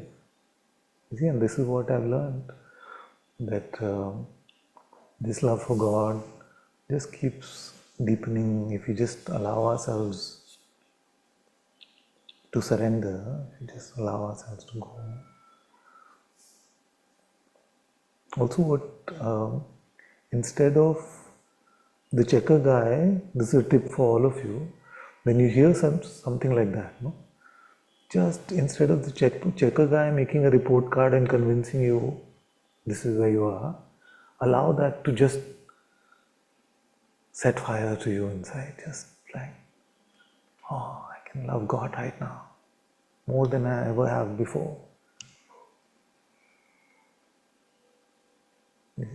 And how to love God if you don't know? Like this question was asked few months back. I feel Radha asked me first, and it's been a contemplation. So this is an example of insight, no? That initially it feels like, but how can I produce love? I don't have the capacity to create love. You see? But the first answer that came in his light just naturally in satsang was just by remembering him. Just like you see a small child and then love comes for that child automatically. If you see a photo also it comes. So remembrance is one way. But then I've been learning that remembrance, gratitude is a beautiful way to love God. Just to give thanks. We have so much to give thanks for. Every moment we can be thankful to God for something. Even if the day is very bad and we are having a very terrible, oppressive day, we can say thank you that I have this breath. My next breath is here. You see, I can breathe. My heart is beating. Thank you for that. Because these days we are seeing so many reports of such young people just letting go of their lives, just getting heart attacks and stress diseases and all of these things. You see, but that I have life, I am alive. I'm so grateful. So that gratitude can bring us love naturally. But the insight which is so beautiful came from this book, Heaven in Faith, which was that she said, to love God, all you have to do is allow Him to love you.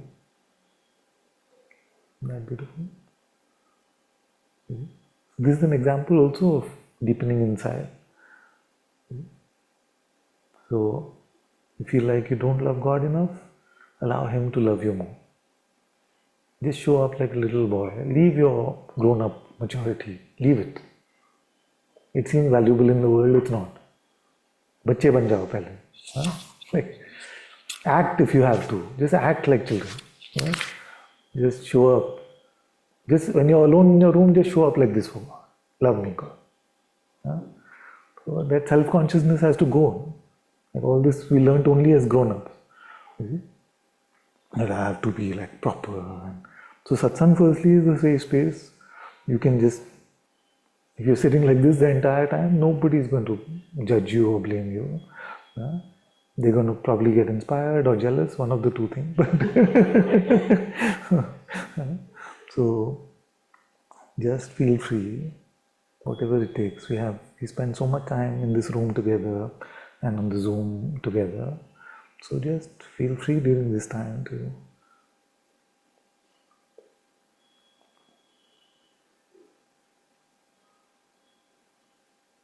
Swami Ramsukdaji said something very beautiful. No? He said that whatever it may be, just you keep yourself in a content state of mind.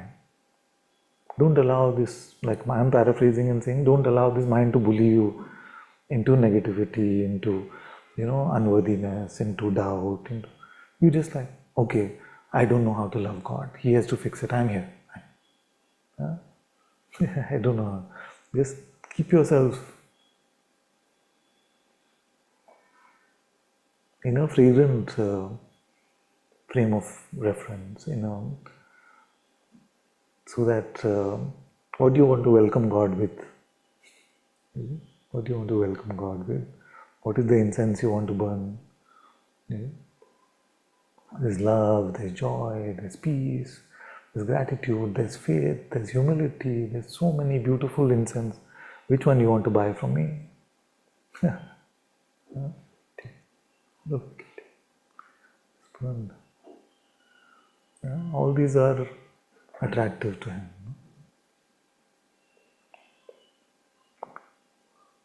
You want to stop this? Huh? Do you want to stop it? I stand? Okay, yeah. Thank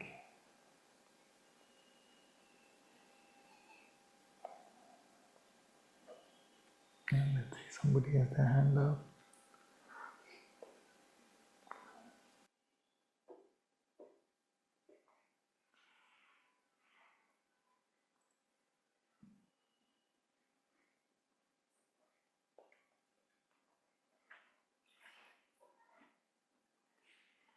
Okay, let's go to Irhad. Irhad.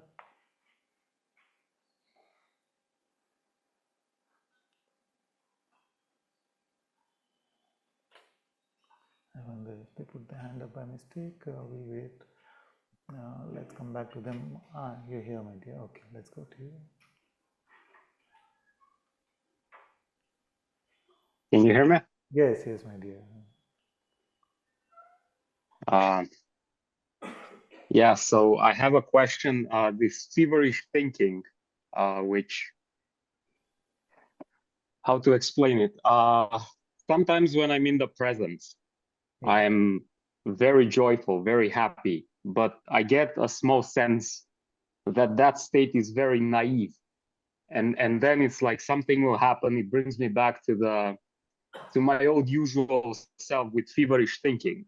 And the thinking, in my opinion, is somehow protecting the body and helping it make good decisions. Can you please explain a little bit more about this? Feverish, can you say the second word? Feverish what? Painting? Feverish thinking. For Thinking. example, I have serious doubts.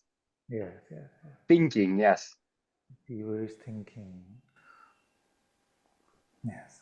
So you say that you come into this very joyful place in your inquiry, in your prayer, and then something convinces you that that's very naive. You can't live like that. You see? But that which the mind is calling naive is the very innocence you need to have to be with God. Only the children will enter the kingdom of heaven. And this innocence, which is coming as God's gift to you, don't allow the mind to devalue that and call it naivety. If that is naivety, may God bless everyone with that naivety. So don't exchange that for feverish thinking. Now, if you have the advantage first of being in that joyful, holy place, then thinking by itself doesn't instantly become feverish. You see, the mind has one limitation, like this mouth. It can only speak one concept at a time. It may speak very fast, like this, like this, like this, next one, this, this, all of that, but it can only try to sell you one idea, one idea, one idea. It may repeat the idea, you see. So the more you add fuel to it with your attention and belief, the more feverish it will seem to become. And instead of running away when it is that feverish, you should try and welcome it and say, all right, I am here now. What do you have for me? Can we try doing that now?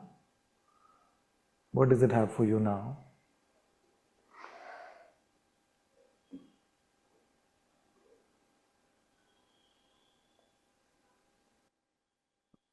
I understand that the innocence is what's required, and it shows itself energetically as well. I become very free.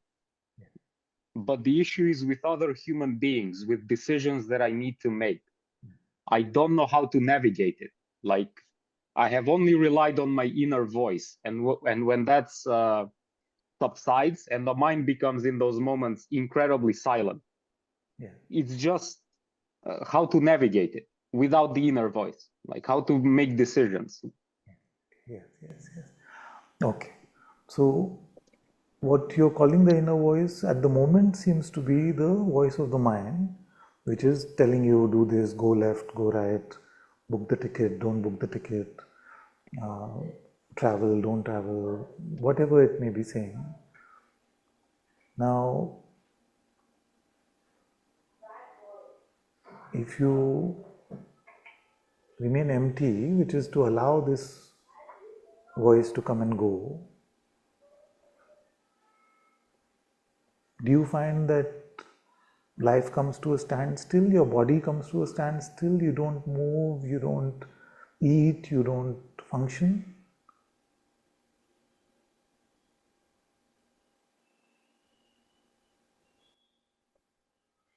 I mean, I function, but in how can I say, in a less stressful way.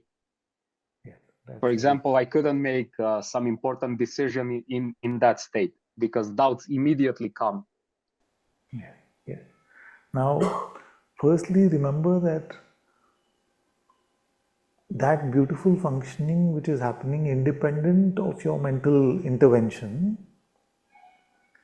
If a choice was given to you saying that would you want all that functioning to stop and for you to pick only those things which you want to make happen, nobody would ever pick that, because millions of things are functioning without the intervention of our mind. Our breathing is functioning, our heart is beating. There are so many different processes that are unfolding. Even if we take ourselves to be just the body, if we take ourselves to be this entire universe as our body, then there are uncountable things which are moving for us in this very moment without needing any mental intervention. Now, if you allow yourself to remain empty and you truly surrender to God and say, you move me or you guide me, one of two things will happen. One is that He will move you, or second is that, and mostly the second happens after some time, which is that you will start to hear another inner voice, which is a voice which is accompanied with love. It is drenched in love and peace and joy, which is something that the mind can pretend, but you can never taste love in the mind's oppressive guidance. But you'll hear another deeper voice, which is full of love, patience. It fills your heart up. That is your true inner voice. So till then, allow His light to move you, His love to move you, and don't worry about any outcome. It needs a lot of courage, it needs faith. The mind will bully you, it will say you're wasting your life. But to learn to live in His will is not a nice to have, it is a must have in spirituality. To follow His will, union or recognition of oneness cannot happen without the intent at least to only follow His will. And His will express itself when you are in His presence and He moves you, or it will also express itself usually later as we mature in our spirituality in the form of a heart guidance. The heart which will prod you, will nudge you to move in a particular way. So there will be a period of confusion, there will be a period of doubt.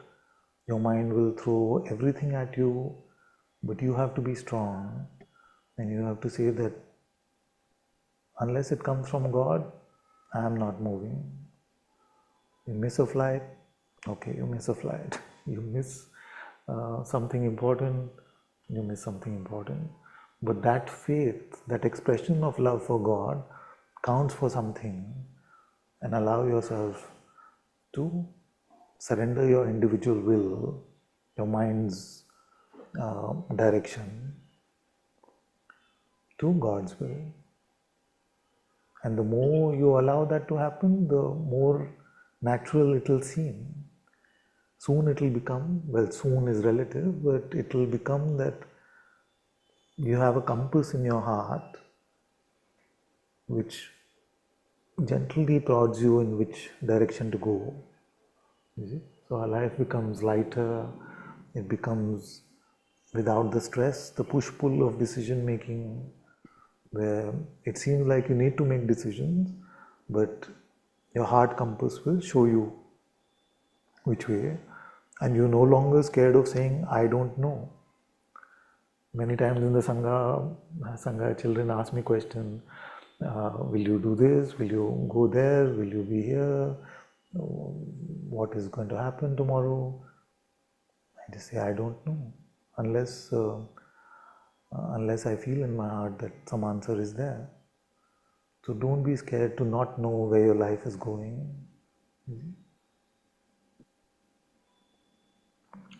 It's not easy, and I'm not at all telling you it's easy, but it's worth it.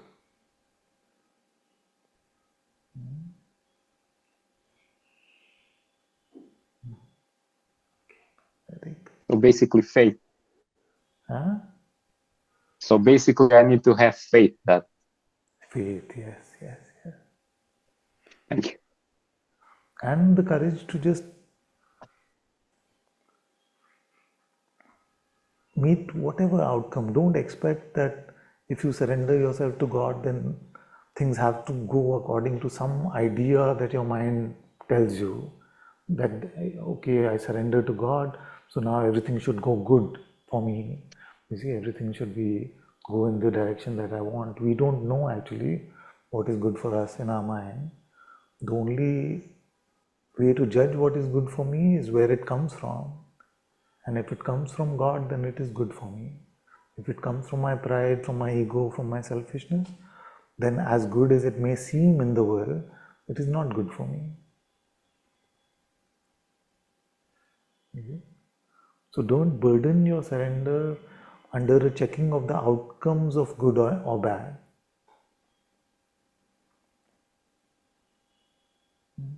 Because that is not a true surrender. That is like a surrender with one eye open, which is just checking for how did this go? So how did this go? And trying to figure out whether God did a good job or not. That is not, we don't have the capacity for that.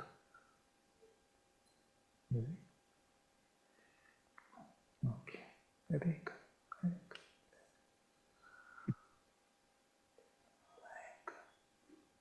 Thank you, my dear. Okay, let's go to Nupur. Namaste, Father. Namaste, my dear.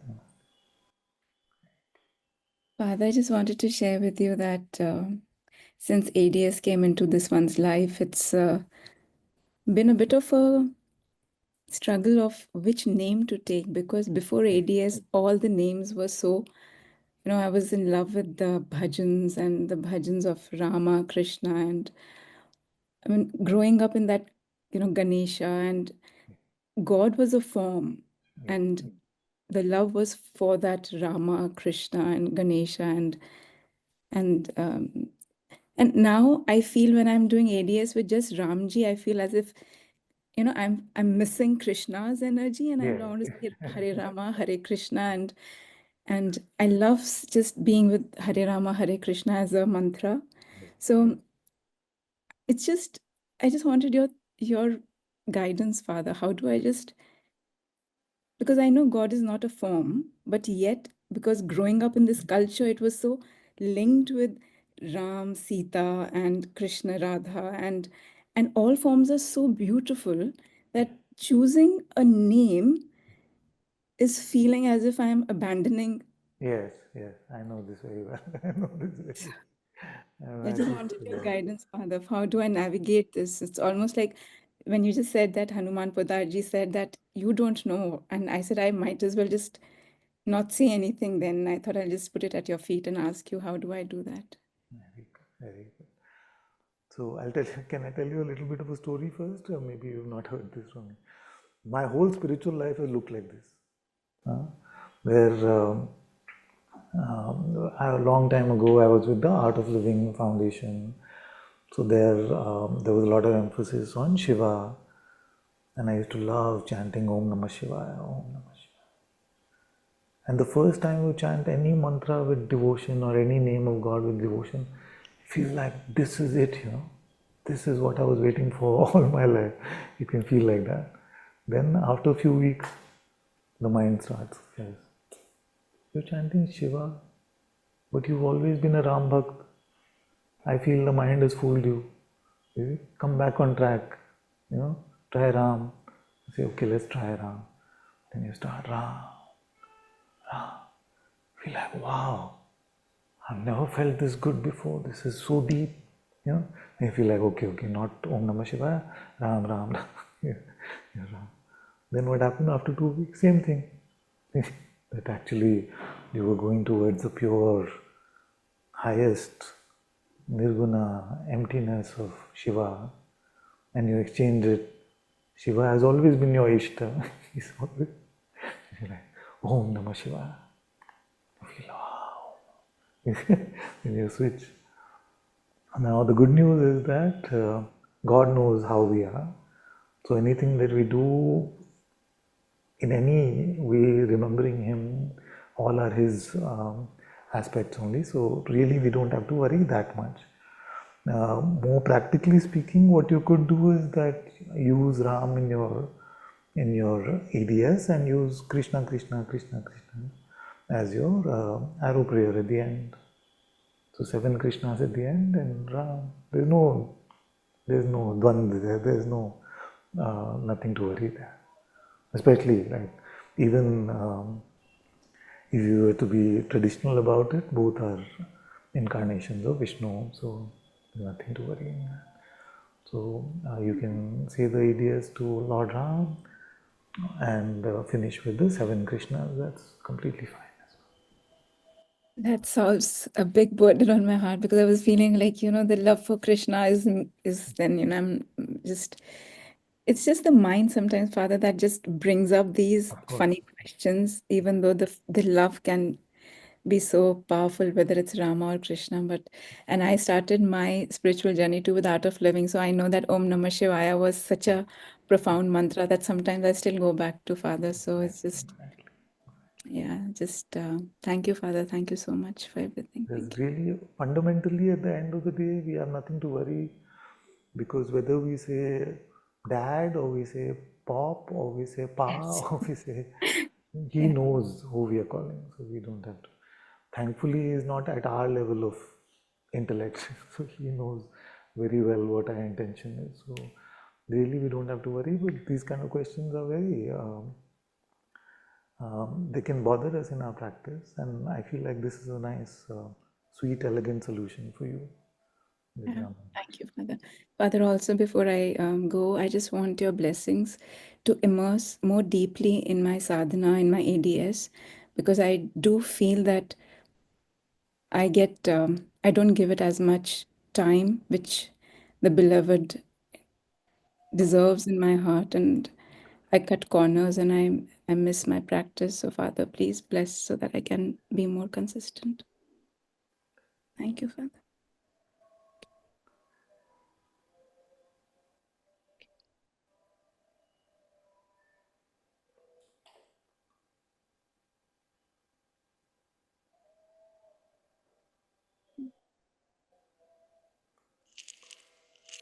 All my blessings, all my blessings.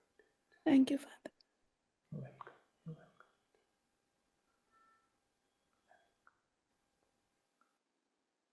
Okay, let's go to Samia.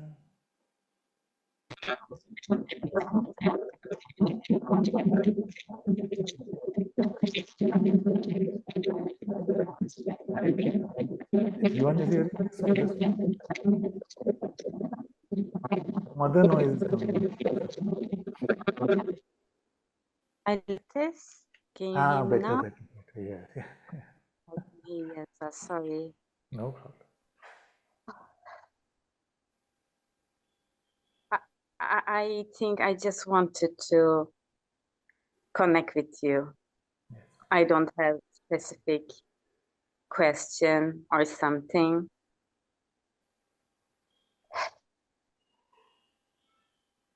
Yeah.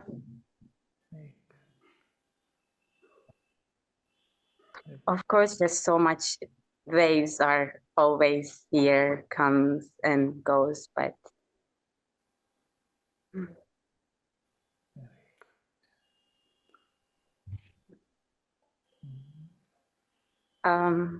but one thing during Satsang, it just touched my heart so much that you said, just allow God to love you. Yes, yes, yes.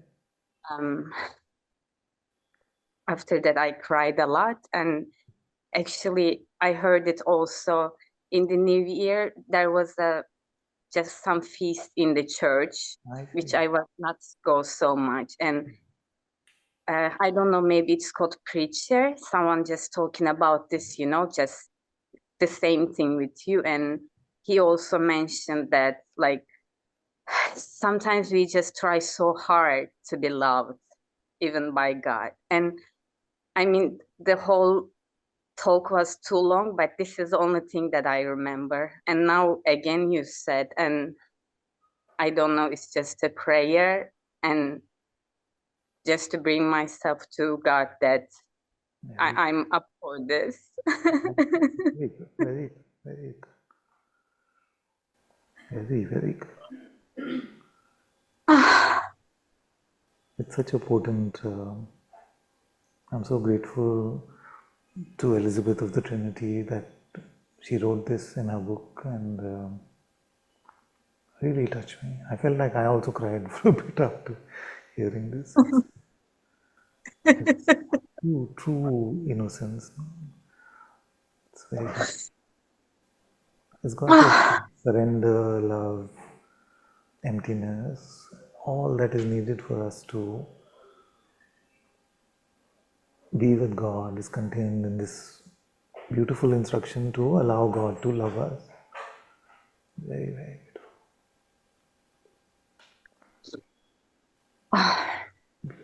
Beautiful. Father, yeah.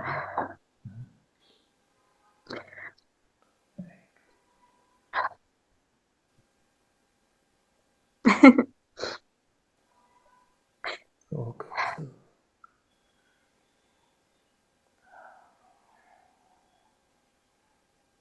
isn't it such a gift, such a privilege that He makes Himself present in a way that we can meet His love, perceive His love?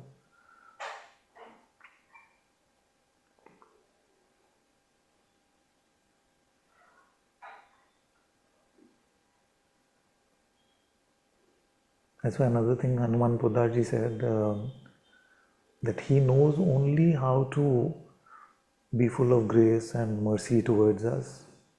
He is not just at all, thankfully. He is just full of love and mercy towards us. So in Hindi he said, "Unko to sirf kripa karni aati hai," which means that His mercy is shining always for us, is available always for us. We just have to allow. We just have to allow. Father, I don't even know how to allow. So even for this, I'm asking for help. This I don't know is the allow. Just come and love me. Yeah. This is my prayer.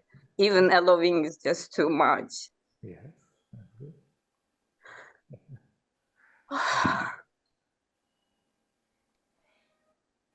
Very good. Very good, very good, very good.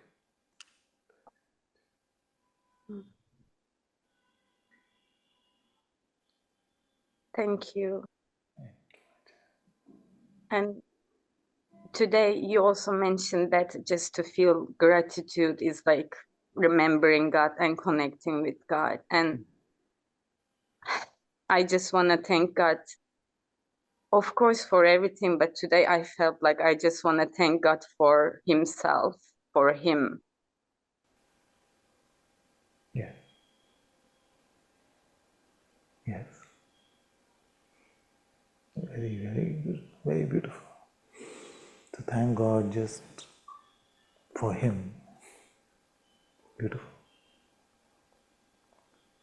Yes, not even for any of His gifts. Yes, very good, very good.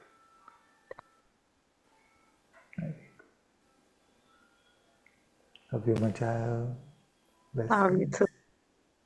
And thanks for you, which is no other You too. than God for us.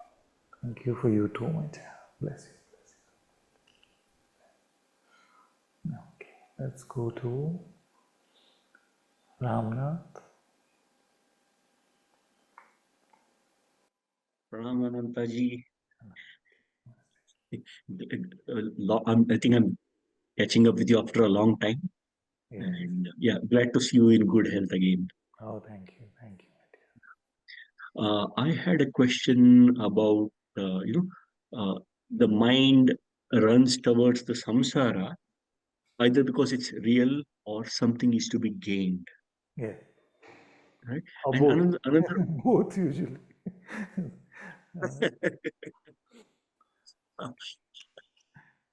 and another tendency I have seen is if I find a fault with anything, be it universe, maybe roads, potholes, traffics. Every time I complain about something, the psychological mind keeps taking birth, Yeah, right? So, but then another thing which I observed is the moment I stop finding fault with anything, the mind is available right here. So just observation I saw is the past is perfect, the future also is perfect, and the mind comes automatically to the now. yeah. So that is one thing which I have seen. But question still remains is, The mind come now? sorry? Does the mind come now? Now. Eh, Just now. Now. Now. Now. You just keep doing now like this, it won't come. Right. I mean, but then again, what happens is, if have something to gain from the past or the future, either desire or something, then again, mind keeps going, though in your presence, it may be here, but offline it'll do its business. Unless I accept that, there is no fault either in the future or in the past. It is perfect. Then mind doesn't see a need to take birth. So it seems to me, yeah. But still, the question that comes is, uh, what I've heard is that it can be a monolaya, but mononasha only happens if there is a love for the God, Yeah. love for God. Yeah.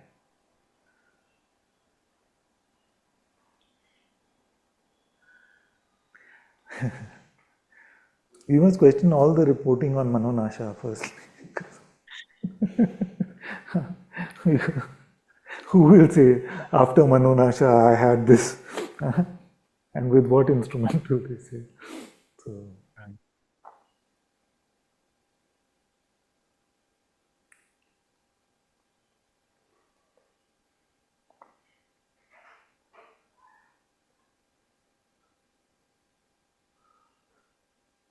I don't feel like even the stillness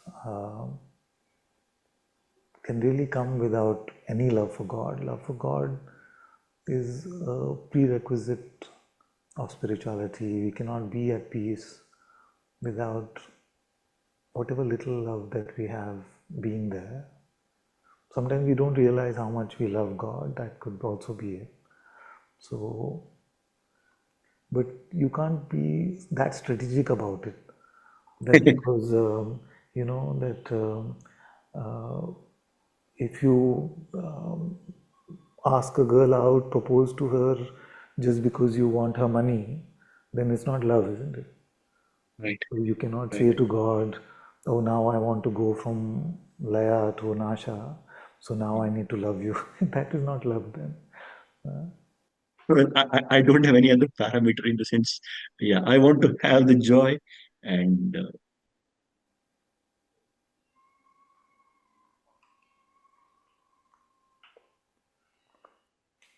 What is your, remind me, what is your, like, do you have a sadhana of some sort that you're doing? Inquiry, no? yeah. I mean, I do some japa, I do some inquiry, but I don't know what extent, but I try. Just keep doing that. Try to do at least 2 hours every day. All this. Many times what happens is that the sages seem so virtuous to us that it seems impossible. You see? But if you read their stories, if you read their biographies, they tell us that they were not virtuous at all to begin with. Most of their lives, most of the sages, how did they become virtuous? How did they become loving, kind, patient, courageous, faithful? All these sound so intimidating initially that we feel like, but I can't do any of this. So the beauty is that the more time we give to God, then He grows these virtues in us. You see? So we may feel like, I've also always felt this, that how these sages like Mamirabai love God so much. I feel like I can never get to that point. Tulsidas ji loved God so much, Ramji so much. How can I get to that point? It seems very intimidating. But what we have to do is, the more time we spend with Him, in His loving us, He provides us the love back to love Him. Look at it that way also. So the more just focus on giving Him time, the rest He will take care of. Again, you said 2 hours. Yeah. I can't assure you that. Yes, try. You have to try, because if you're talking about Manolaya, Manonasha, then at least 2 hours we need to talk about all. We cannot talk at one level on one thing and another level on another thing. Right. Okay, so yeah, I would seek your blessings and prayers. It's like what do you say in India? If you get a job, you have to influence, take somebody's help. It's actually a beautiful thing. It's actually a beautiful thing. And maybe one satsang I share about this for quite some time, but when we remember a sage like Mami Rabai or Tulsidas Ji or Saint Teresa of Avila, to ask for their intervention, for their intercession, is a beautiful, beautiful process. And like one chair, they said that if you pray to my Yashoda, for example, she had so much influence with Lord Krishna, and that influence would not have changed. But it needs a lot of innocence of a child to say, my Yashoda, please intervene for me with your son, because he is not showing himself, revealing himself to me. He is hiding, which is his naughty nature. So there's great power in innocence like that. So trust that impulse. Like when we pray to Mother Mary or Father Joseph, if you do it with faith, God values that faith.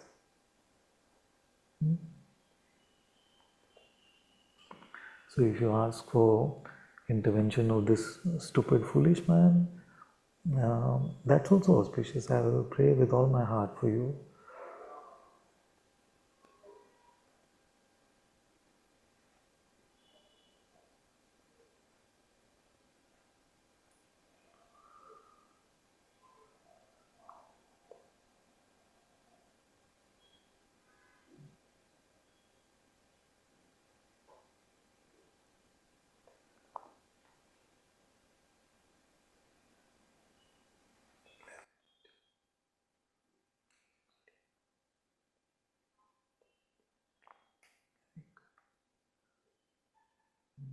Let's go to Radhesham ji.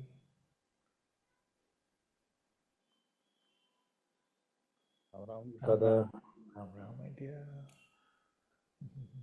कैसे हैं आप? ठीक हूँ, बिल्कुल ठीक हूँ।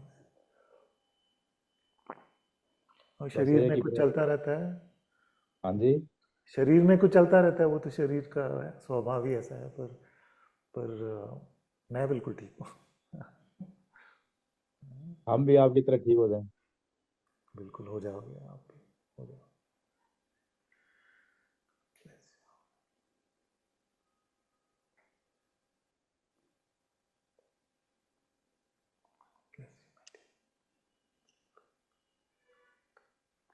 Okay, let's go to Yannick.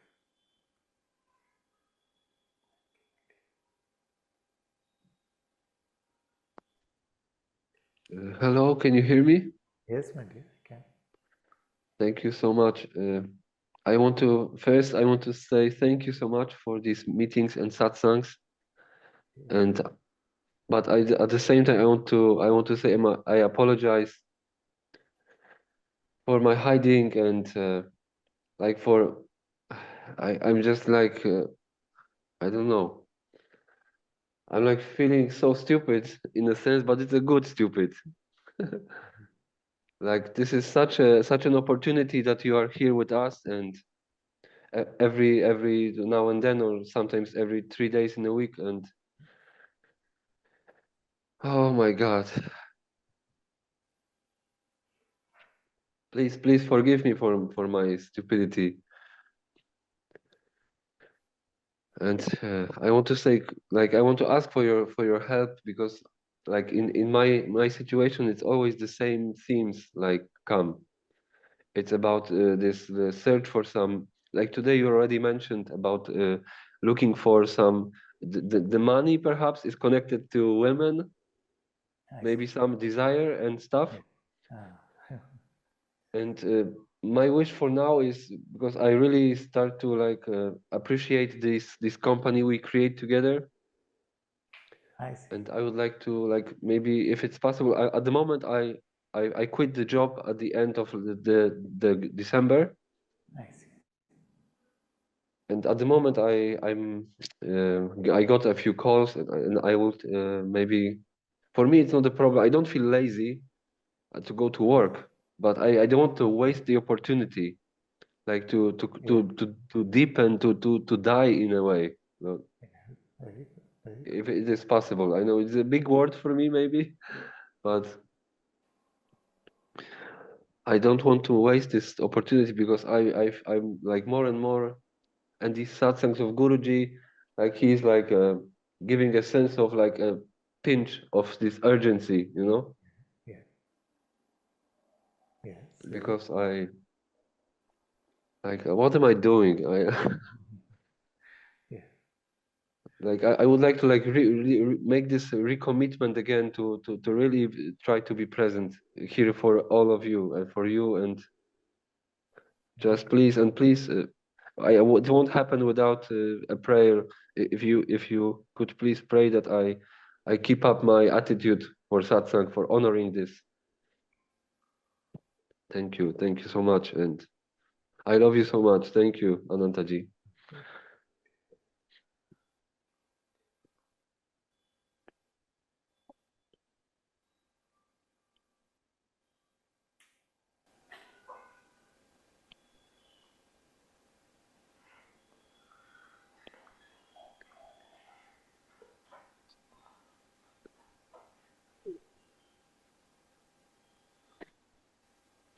It is our job, in a way, those who are sharing love for God, teaching the pathway to God. It is also the job, part of the job, to behave like an alarm clock and to say that wake up, there's no time to waste. You see? So it's very natural that when you hear satsang, you feel that, what am I doing? I need to focus more on God.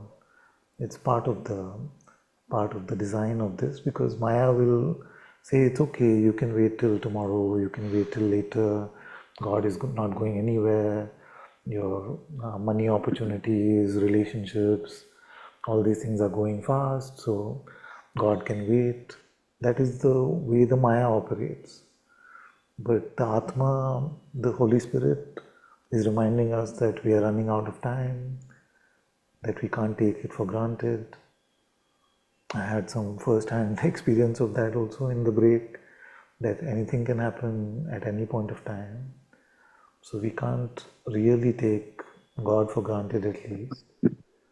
So, which doesn't mean at all that God is opposed to your work or your business or whatever attempts are there to keep your life functioning, but allow your heart to guide you, allow His grace, His love to move you as much. Just carry that intent, even if it feels difficult.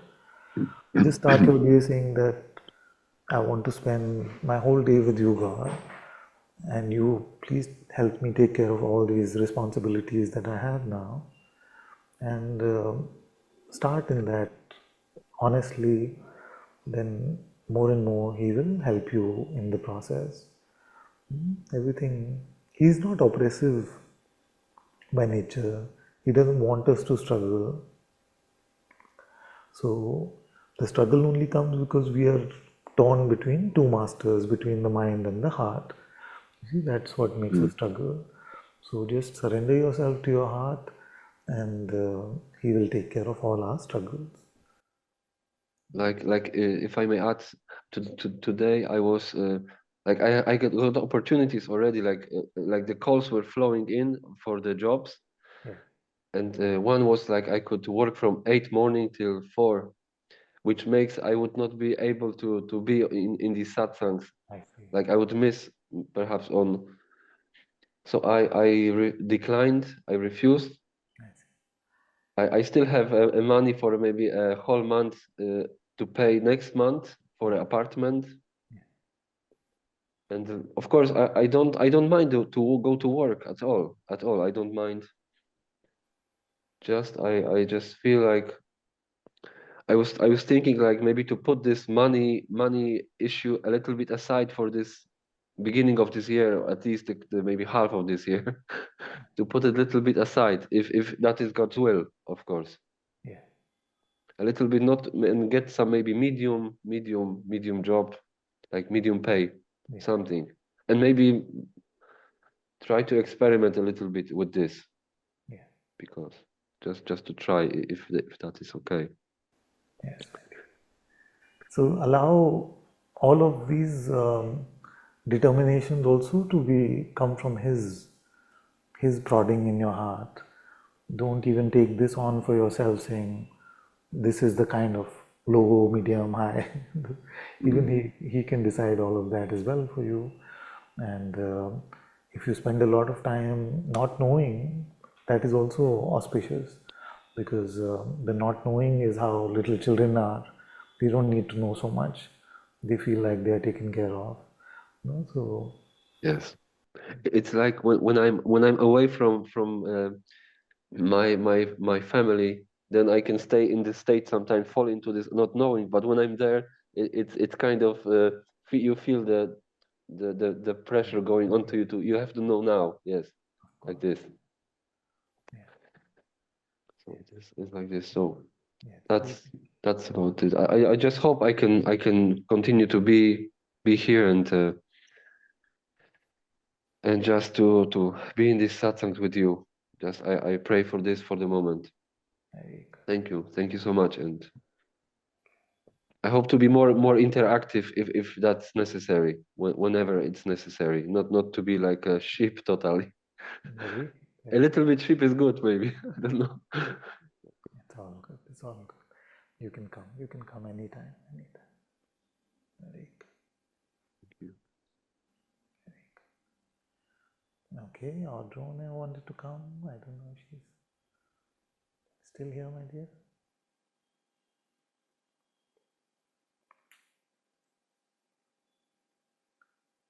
Maybe a child called her. So maybe you can go to Devi first and then come back to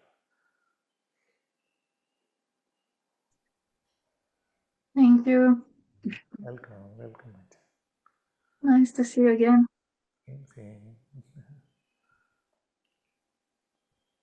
I just felt to come up because the last few days I felt this kind of stuff creeping in again, and just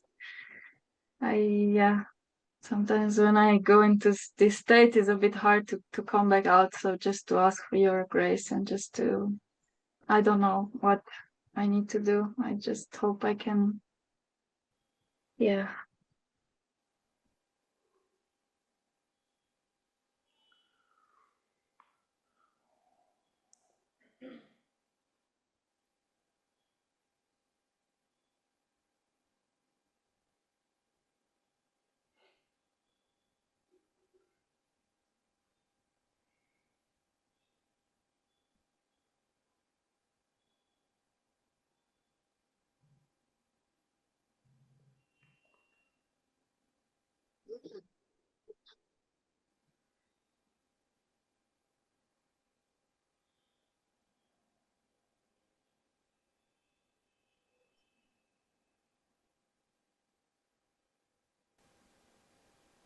It's coming to tell you that he wants you to know that God loves you and He is there with you. And whenever things seem very oppressive, just keep the intention to stay with Him and He will do the rest.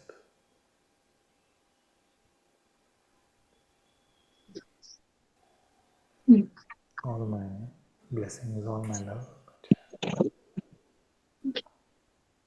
Thank you. Keep me posted if there's anything. Let me know. Yeah. Bless you, my dear. Thank you. Okay, let's go to Audroni. She's back. Yes, I'm there, Father. Sorry, we have to take the call. No problem. Fine. Namaste. Just felt to come out of my hiding place Very good. because it's been a while since I talked to you. And last time also, did I call you or did you come? maybe I came. Okay. It's I remember there was a one little bit. time that I was just picking out those who don't come up and saying, maybe have a conversation one time like that? Yes, we had. But it was, yes, long ago. Thank you. Just want to thank you. Well, maybe that's my hesitation to come up. It's connected you to, I feel that urgency which comes from you, from Guruji, and it's difficult for me like to dedicate even those 2 hours for God. If we count satsang watching, yes, but I feel that it's, it's Easy escape. That seemed like yeah, yes, easy skip. I try to meditate, like self-inquire. I do ADS, but ADS I more do when I do some work, while walking, while cooking, and meditations. Like now I came back to invitation somehow. I felt like this, but thank you for that, Elizabeth of Trinity. I got the book, and I know I read. I feel inside what when I read her. I know that this is this fire in me. I recognize myself. Of course, it's when I read about her, it's like far, far away from how I live. But I just know that somehow deep, it's the truth in me. So thank you. So good, so good. So good. All of these young children, young children, like Saint Therese of Lisieux, Saint Elizabeth of the Trinity, a few more, just these young children who had such a deep love for God, and what beautiful sharings, what beautiful outpourings they've shared, and God called them to Him so fast in their young lives. Like even Saint Elizabeth, I felt like very early, Saint Therese also. And, but their work, their innocence, and yet the depth is so stunning. Yes. Very beautiful, very grateful to these great sages in all traditions for sharing such beauty with us. And all of us are learning so much from them, so many centuries sometimes after they left the body, 1 or 2. So, very good, my child. I'm happy to hear your report. I'm happy to be with you. I just connected maybe half an hour ago because I don't know. I'm not able to be at your satsang because during the day I have some duties to fulfill. But sometimes I feel that maybe that inner resistance like goes out and takes the form which in my outer life, and seems that I have to do this and that, and I cannot attend satsang fully. But maybe with your blessings it will change, and baby, I really, really need you, Father. All my love, you are my full blessing, and may He guide you every step, whether much more outer satsang in this way happens or not. May your inner satsang continue to grow like this, bloom like this. May you have so much love for God, so much innocence. I bless you deeply, deeply in my heart.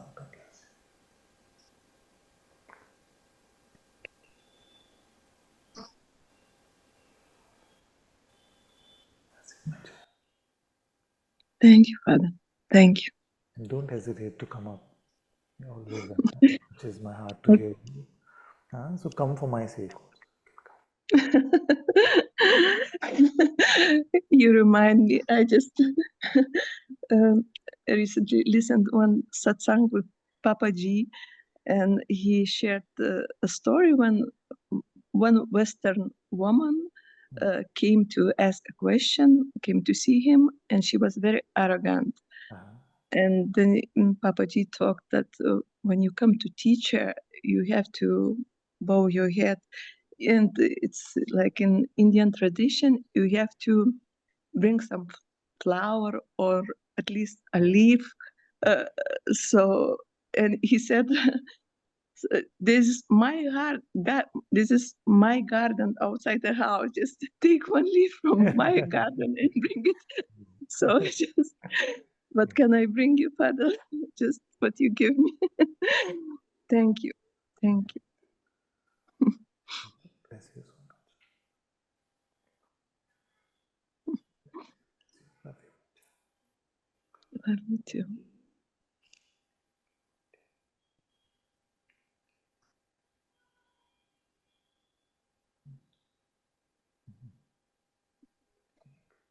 But I see you in satsang quite often actually.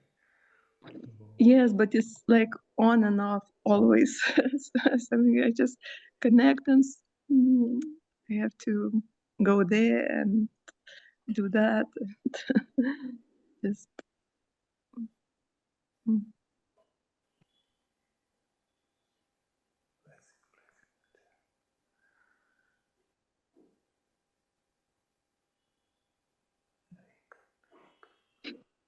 keep flowering like this.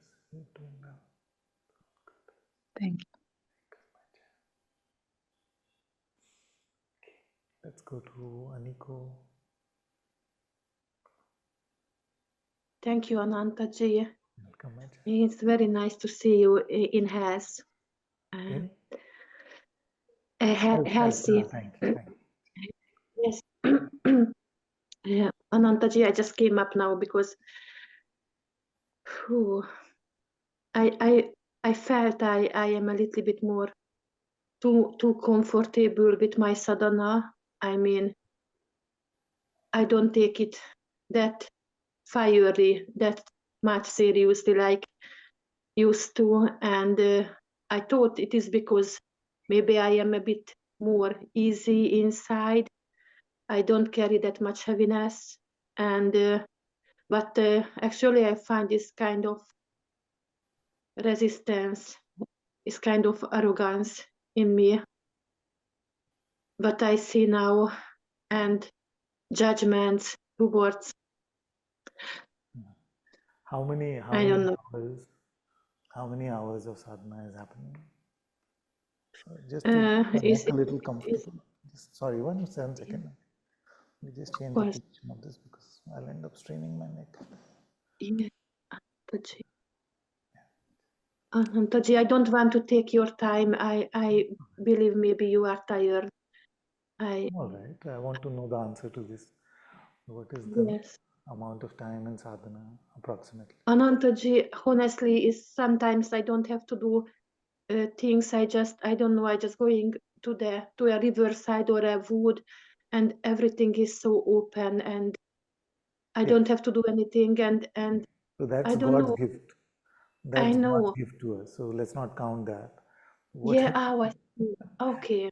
how much So of Ananta-ji your is time less would and less. you give to God? Yes. You know, Ananta-ji, at the beginning, sometimes you said the ones who just get this by grace, they are not willing to pray and make the job by itself because they are waiting for the grace come again and again. And I find myself in this position maybe. And even I find myself angry if it's not happening, angry to God. And even judging to, yeah. That's sweet. And honestly, I do my sadhana less and less day by day. I'm just, I don't know. I just maybe use this term that it is in God's hands. But I know you already talked about this, that this is kind of avoiding, this Advaita avoiding of doing anything. And also so many judgment is coming. I don't know where they was hiding before, but I don't want to lose my path, and I don't want to lose this life and just wasting time and waiting for grace of God and very good, very good. To notice is the first step, and this is very good that you're noticing this sort of avoidance, escapism. So you remember one time it came in Satsang to say that how much time during the day do we want him available to us?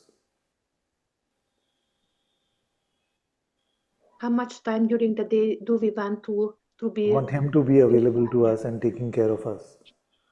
Yes, Can we always want it. 23 hours, 59 minutes is okay? Just one second more. No, just 1 minute. Yeah.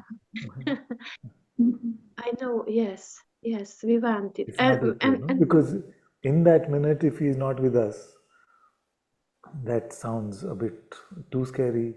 So we want him there all the time. And we make ourselves available to him. How much time?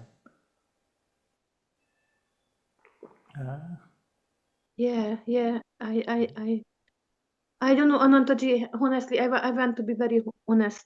And I started to listen to somebody as well. Somebody, And okay. yes, and he's talking up. She's a woman, and she's talking about more to be loved by the universe, by the nature, but she doesn't use to be loved by the by universe? she doesn't use the term of God. She doesn't like this. She said these two religions and too old and is not fresh. And she used the term of universe and universe. I don't know. There is something and this take me so much inside as well. Her presence and her words but sometimes I find something contradictory inside me and I don't know. I'm struggling so much, It's fine. Ananta-ji. It's fine. Let me speak to you about this. Not trying to judge another teacher for whatever they may be saying. They may have a different vocabulary, but let's look at this: allowing the universe to love us. So the universe has the capacity to love. Okay? But where does the capacity to love come from to the universe? She said this is the law of universe. This is the cosmic order. These terms she is using. Okay, agreed. I'm not disputing that. Let's say, for and example, also she said this kind of parental. So she also said, I don't know, I'm so sorry, Anantaji, and I'm so It's all immensely right. It's embarrassing all right. We're to just take talking. this here. Don't I don't know, worry. I just sometimes, Anantaji, you know, I trust you so much, and I don't know how this kind of judgment is coming inside to me, and I don't like it. I don't like it, but I find myself sometimes too struggling with kind of little words and terms, and but what I find, whoever speak about non-duality and Advaita, and so many people are there, you know, and only what I find is common. This is the words of love, nothing else. Huh? So Come on, what? Come on. This is common. What is common, everybody common, common. common? This is love, but really nothing else. Uh, and when you say today, to be loved by God, you just let God's love you. Yeah. Anantaji, Okay. I don't know. I don't know. Don't worry. We had conversations like this in the past where, so don't rush. Firstly, don't worry. I'm having chai. It's all good. Everything is fine. So now everything in the universe is in time or no? Yes. Yes, it's objective, no? They're objects, they're phenomena, they're in time. And everything that is in time was caused by something else, was produced by something else, was created by something else. Now, if I told you that you go to that room, it is all dark and empty, and you just wait over there, and out of nothing will come this great intelligence with trillions of planets and light and sound and magnetism and gravity and love and peace and kindness and life and all of these things. They will just be born out of that nothingness in a dark empty room. What would you say? No, it's not possible, Anantaji. It's not possible. So if there is intelligence in the universe, do you feel that that intelligence can just sprout out of nothing? Or must it come from something that is more intelligent? If there is love in the universe, can it come out of like a nothing, not the no thing, but a nothing? Or do you feel like a love can come from that which is a higher love? You see? What is your intuitive sense about this? What is your basic sense about this? It must be the highest. Isn't it? Isn't it? That it doesn't feel likely at all that such great intelligence, such great beauty, such great love, such great kindness, so many beautiful things come out of a sheer nothing. They must, in the world we've seen that a mother gives birth to a child. You see, the child takes on nutrition and everything from the mother, and on the basis of that, then it starts to exist. Now, the strange thing about atheists is that, and I was one of them, so I can really report on them, is that we would rather believe that nothing leads to so much love rather than a greater love leading to so much love. And now I find that notion very absurd.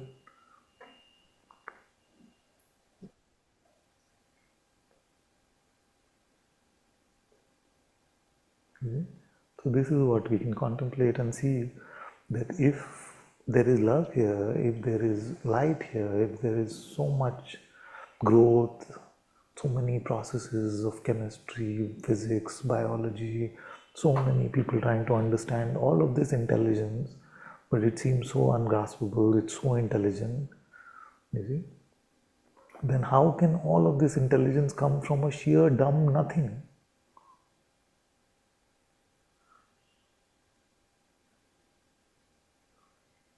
It's not, I don't even feel it's intelligent to think that.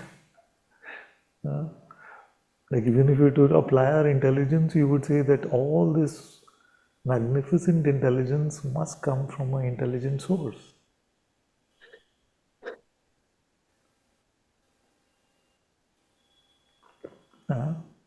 And you know what happens? If you listen to this kind of thing, like many times scientists, most scientists feel like there is God from whatever I've read, including Einstein and many great scientists. So, but otherwise, if you take God out of the equation, what is it? First, out of nothing, all this matter came, which was unintelligent. All this matter came. Then from this matter, somehow, intelligent life was born. How? So if I say to you that you go to that room, there are 3 tables and 4 chairs over there, and one day they'll become intelligent beings. What will you say? No, it's not possible, Anantaji. But that's what they're saying. That first there was all this matter, then life came as unicellular organisms which were alive. How from nothing all this came? How life was produced? From not life, how did life come? So maybe what happens, and I have experienced that for myself, I had a lot of conditioning. I was an atheist for a large part of my life, but childhood conditioning, feeling let down by God, expectations that God should have done this for me, all of these things create in a lot of us an aversion to God, an aversion to, we would rather say, universe or universal consciousness, whatever that means, rather than saying God. So it is because of, so I don't blame the other one. She may have had some experiences, or maybe she knows better actually. I'm happy to learn. No, honestly, because I've been wrong so many times in my life. I feel so right about God, but maybe it's sheer foolishness. I'm happy to understand how life can come out of nothing, how intelligence can come, how love can come, and it just doesn't seem right. It just doesn't seem viable, and all of this is keeping the deep intuition alive or not alive, and just judging it on outer evidence. If I get the Atma and its guidance into the picture, there is no question of the absence of God. There is just no. So whose presence is it in our heart? The universe's?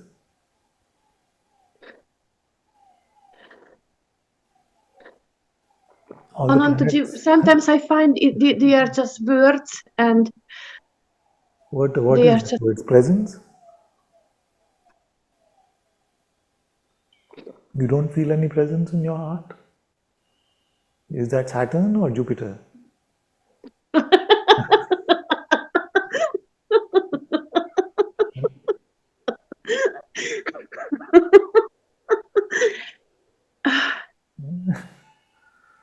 You don't feel like there's any being who wakes up in the morning is not a being. It's just a brain, it's just a body mind. Is it what your experience is? I experiencing so many things, Anantaji. I don't know anymore. But what is the? I don't know.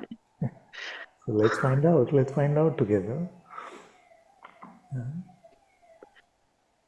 The presence of being, the sense I am, doesn't seem to be coming from some floating planets in the universe.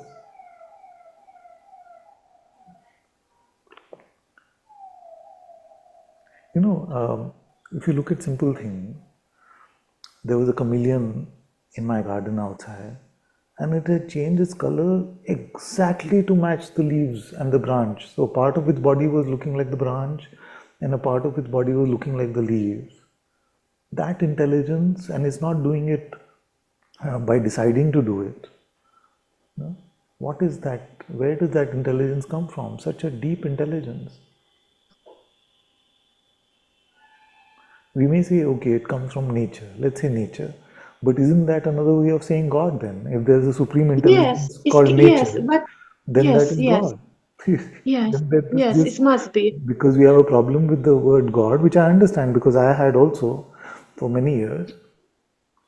Then, if you're just replacing words and just using nature for everything that you want to say God to, then it's just a childish replacement of words. Yeah. Uh, If we are saying But nature is supremely intelligent, it is supremely loving, it is full of mercy, its presence is shining in my heart. And when I go into the depths of my heart, I find that He is sitting there, and that is nature. Okay, let's call it nature, it's all right. yes, Anantaji, but this is more than this. It is like, I don't know, it's kind of, I'm losing my humbleness, my devotion, or kind of like this. And also, Okay, so which quality of God is not present in nature, in this other framework? Merciful?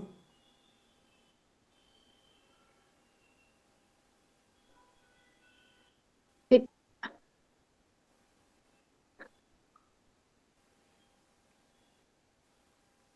I cannot put this in words now, Anantaji. It is. Take your time and truly contemplate in your heart what you're being guided to, because that is the true teacher. All us outer instruments are flawed in some way or the other. So just more than anything else, trust that what your intuitive sense in your heart is guiding you to. To everywhere. At the same time? No, not at the same time. No. Only God can do that, my dear, unfortunately. In the sense that only God can be everywhere, then there must be a God. Yeah. I don't know. I'm just a bit confused. I don't know, Anantaji. I just would Why like don't you to. present some of these questions to the other one? And maybe we can have an indirect conversation in this way. Oh, that must be very nice. You can tell her also that I also listen to this other man who constantly is saying God, God, God, God, God. But he was saying, how does all this love come from nothing? How does all this intelligence come from nothing? How does all this mercy, grace, a pure hand of loving care as a parent come from nothing? Just ask her, and I'm happy to learn if there's an answer. And if it becomes a little more complicated, then you can ask her, so how did this nothing produce this unintelligent matter first? And then the unintelligent matter became living beings through what process?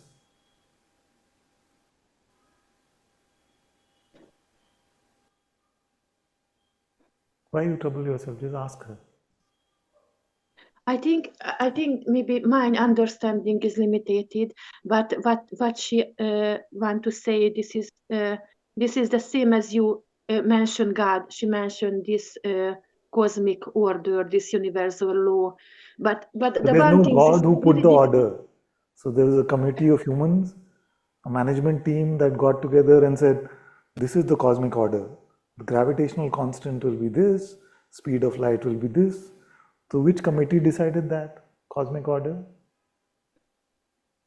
I think this is the highest for. But Anantaji, I know there is just Order words for. cannot have decided itself. Somebody must have put the order in place, no? Like, you can't say that this is the constitution of the country and it made itself. Somebody must have put the constitution in place, no? So if there's a set of rules, a set of principles, did they decide themselves that we will work like this? Always should be something more higher. But Anantaji, okay, this is not even the highest, the biggest matter for me. The okay, I tell you now. So Yeah. she say instead of ego, she say slave self. This is the What term is that it? she used. Slave self. This is how she call ego slave What is it? self Free? slave slave slave Can somebody type it if they understand? Surreal, no? slave self. I Who Who's getting it can type it in the chat. Slave self. Slave self. Slave self. This is how she called the ego. Slave self. Okay. And this is why she doesn't like God, because she said this kind of devotion towards God, this is a kind of parental projection, and this is a part of the slave self. And this is why I am so confused, because this everything in here with you is kind of like a devotion towards God, towards the teacher, towards and she said this is like just slaves. Is that what you yes. mean? That if you are devoted No, to no, God? not like slaves. She said the slave self. This is kind of technology that was put inside inside this world, this earth, inside the humans a long time Technology ago. was And put inside by whom? by who? This is very long story, Ananta-ji. Very, very long story. I don't want to go inside too much, but I know this is a kind of funny as well. But actually, she's speaking about the almost the same as your Guruji. Okay, but I'm telling you one thing. Just On hearing, she's going inside with more details how the ego I'm was not. created. You lost me at this point. I'm sorry. I have to say, you know that I'm very open. You know that I'm always welcoming of you listening to all teachers who bring you to your heart. But you lost me at this technology and slave self thing. So it is my guidance and request. Please don't listen to this kind of stuff. And you don't have to follow immediately, although I would recommend that. But remember that when things become so strange that it's all sounding a bit weird, then I don't want my children to get into any of this kind of mental position. So with this slave self thing, and not to pray and not to be devotion, and there's some technology inserted by something which is not God, it's all sounding a bit too out there to me now. Even for me, I love out there usually, but this is too much. Ananta-ji, can I share you, at least can I share you, because maybe just my limited Can you send me a video, expression, or maybe a video or or something about, yes, just you to judge with your eyes and not with mine explanation, because yes, thank you. I'll have a look. Thank you.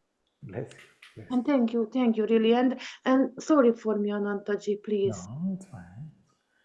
It's fine. I always get scared to take a break. I always get scared to take a break. Take a break now. Thank you, Ananta-ji. Bless you. May God's grace, may universal consciousness's grace always bless you and keep you on the right path.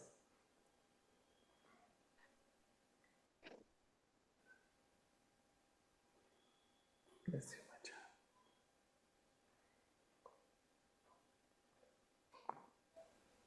Keep showing up for satsang, yes? Yeah, sure, yes. Yes, Ananta.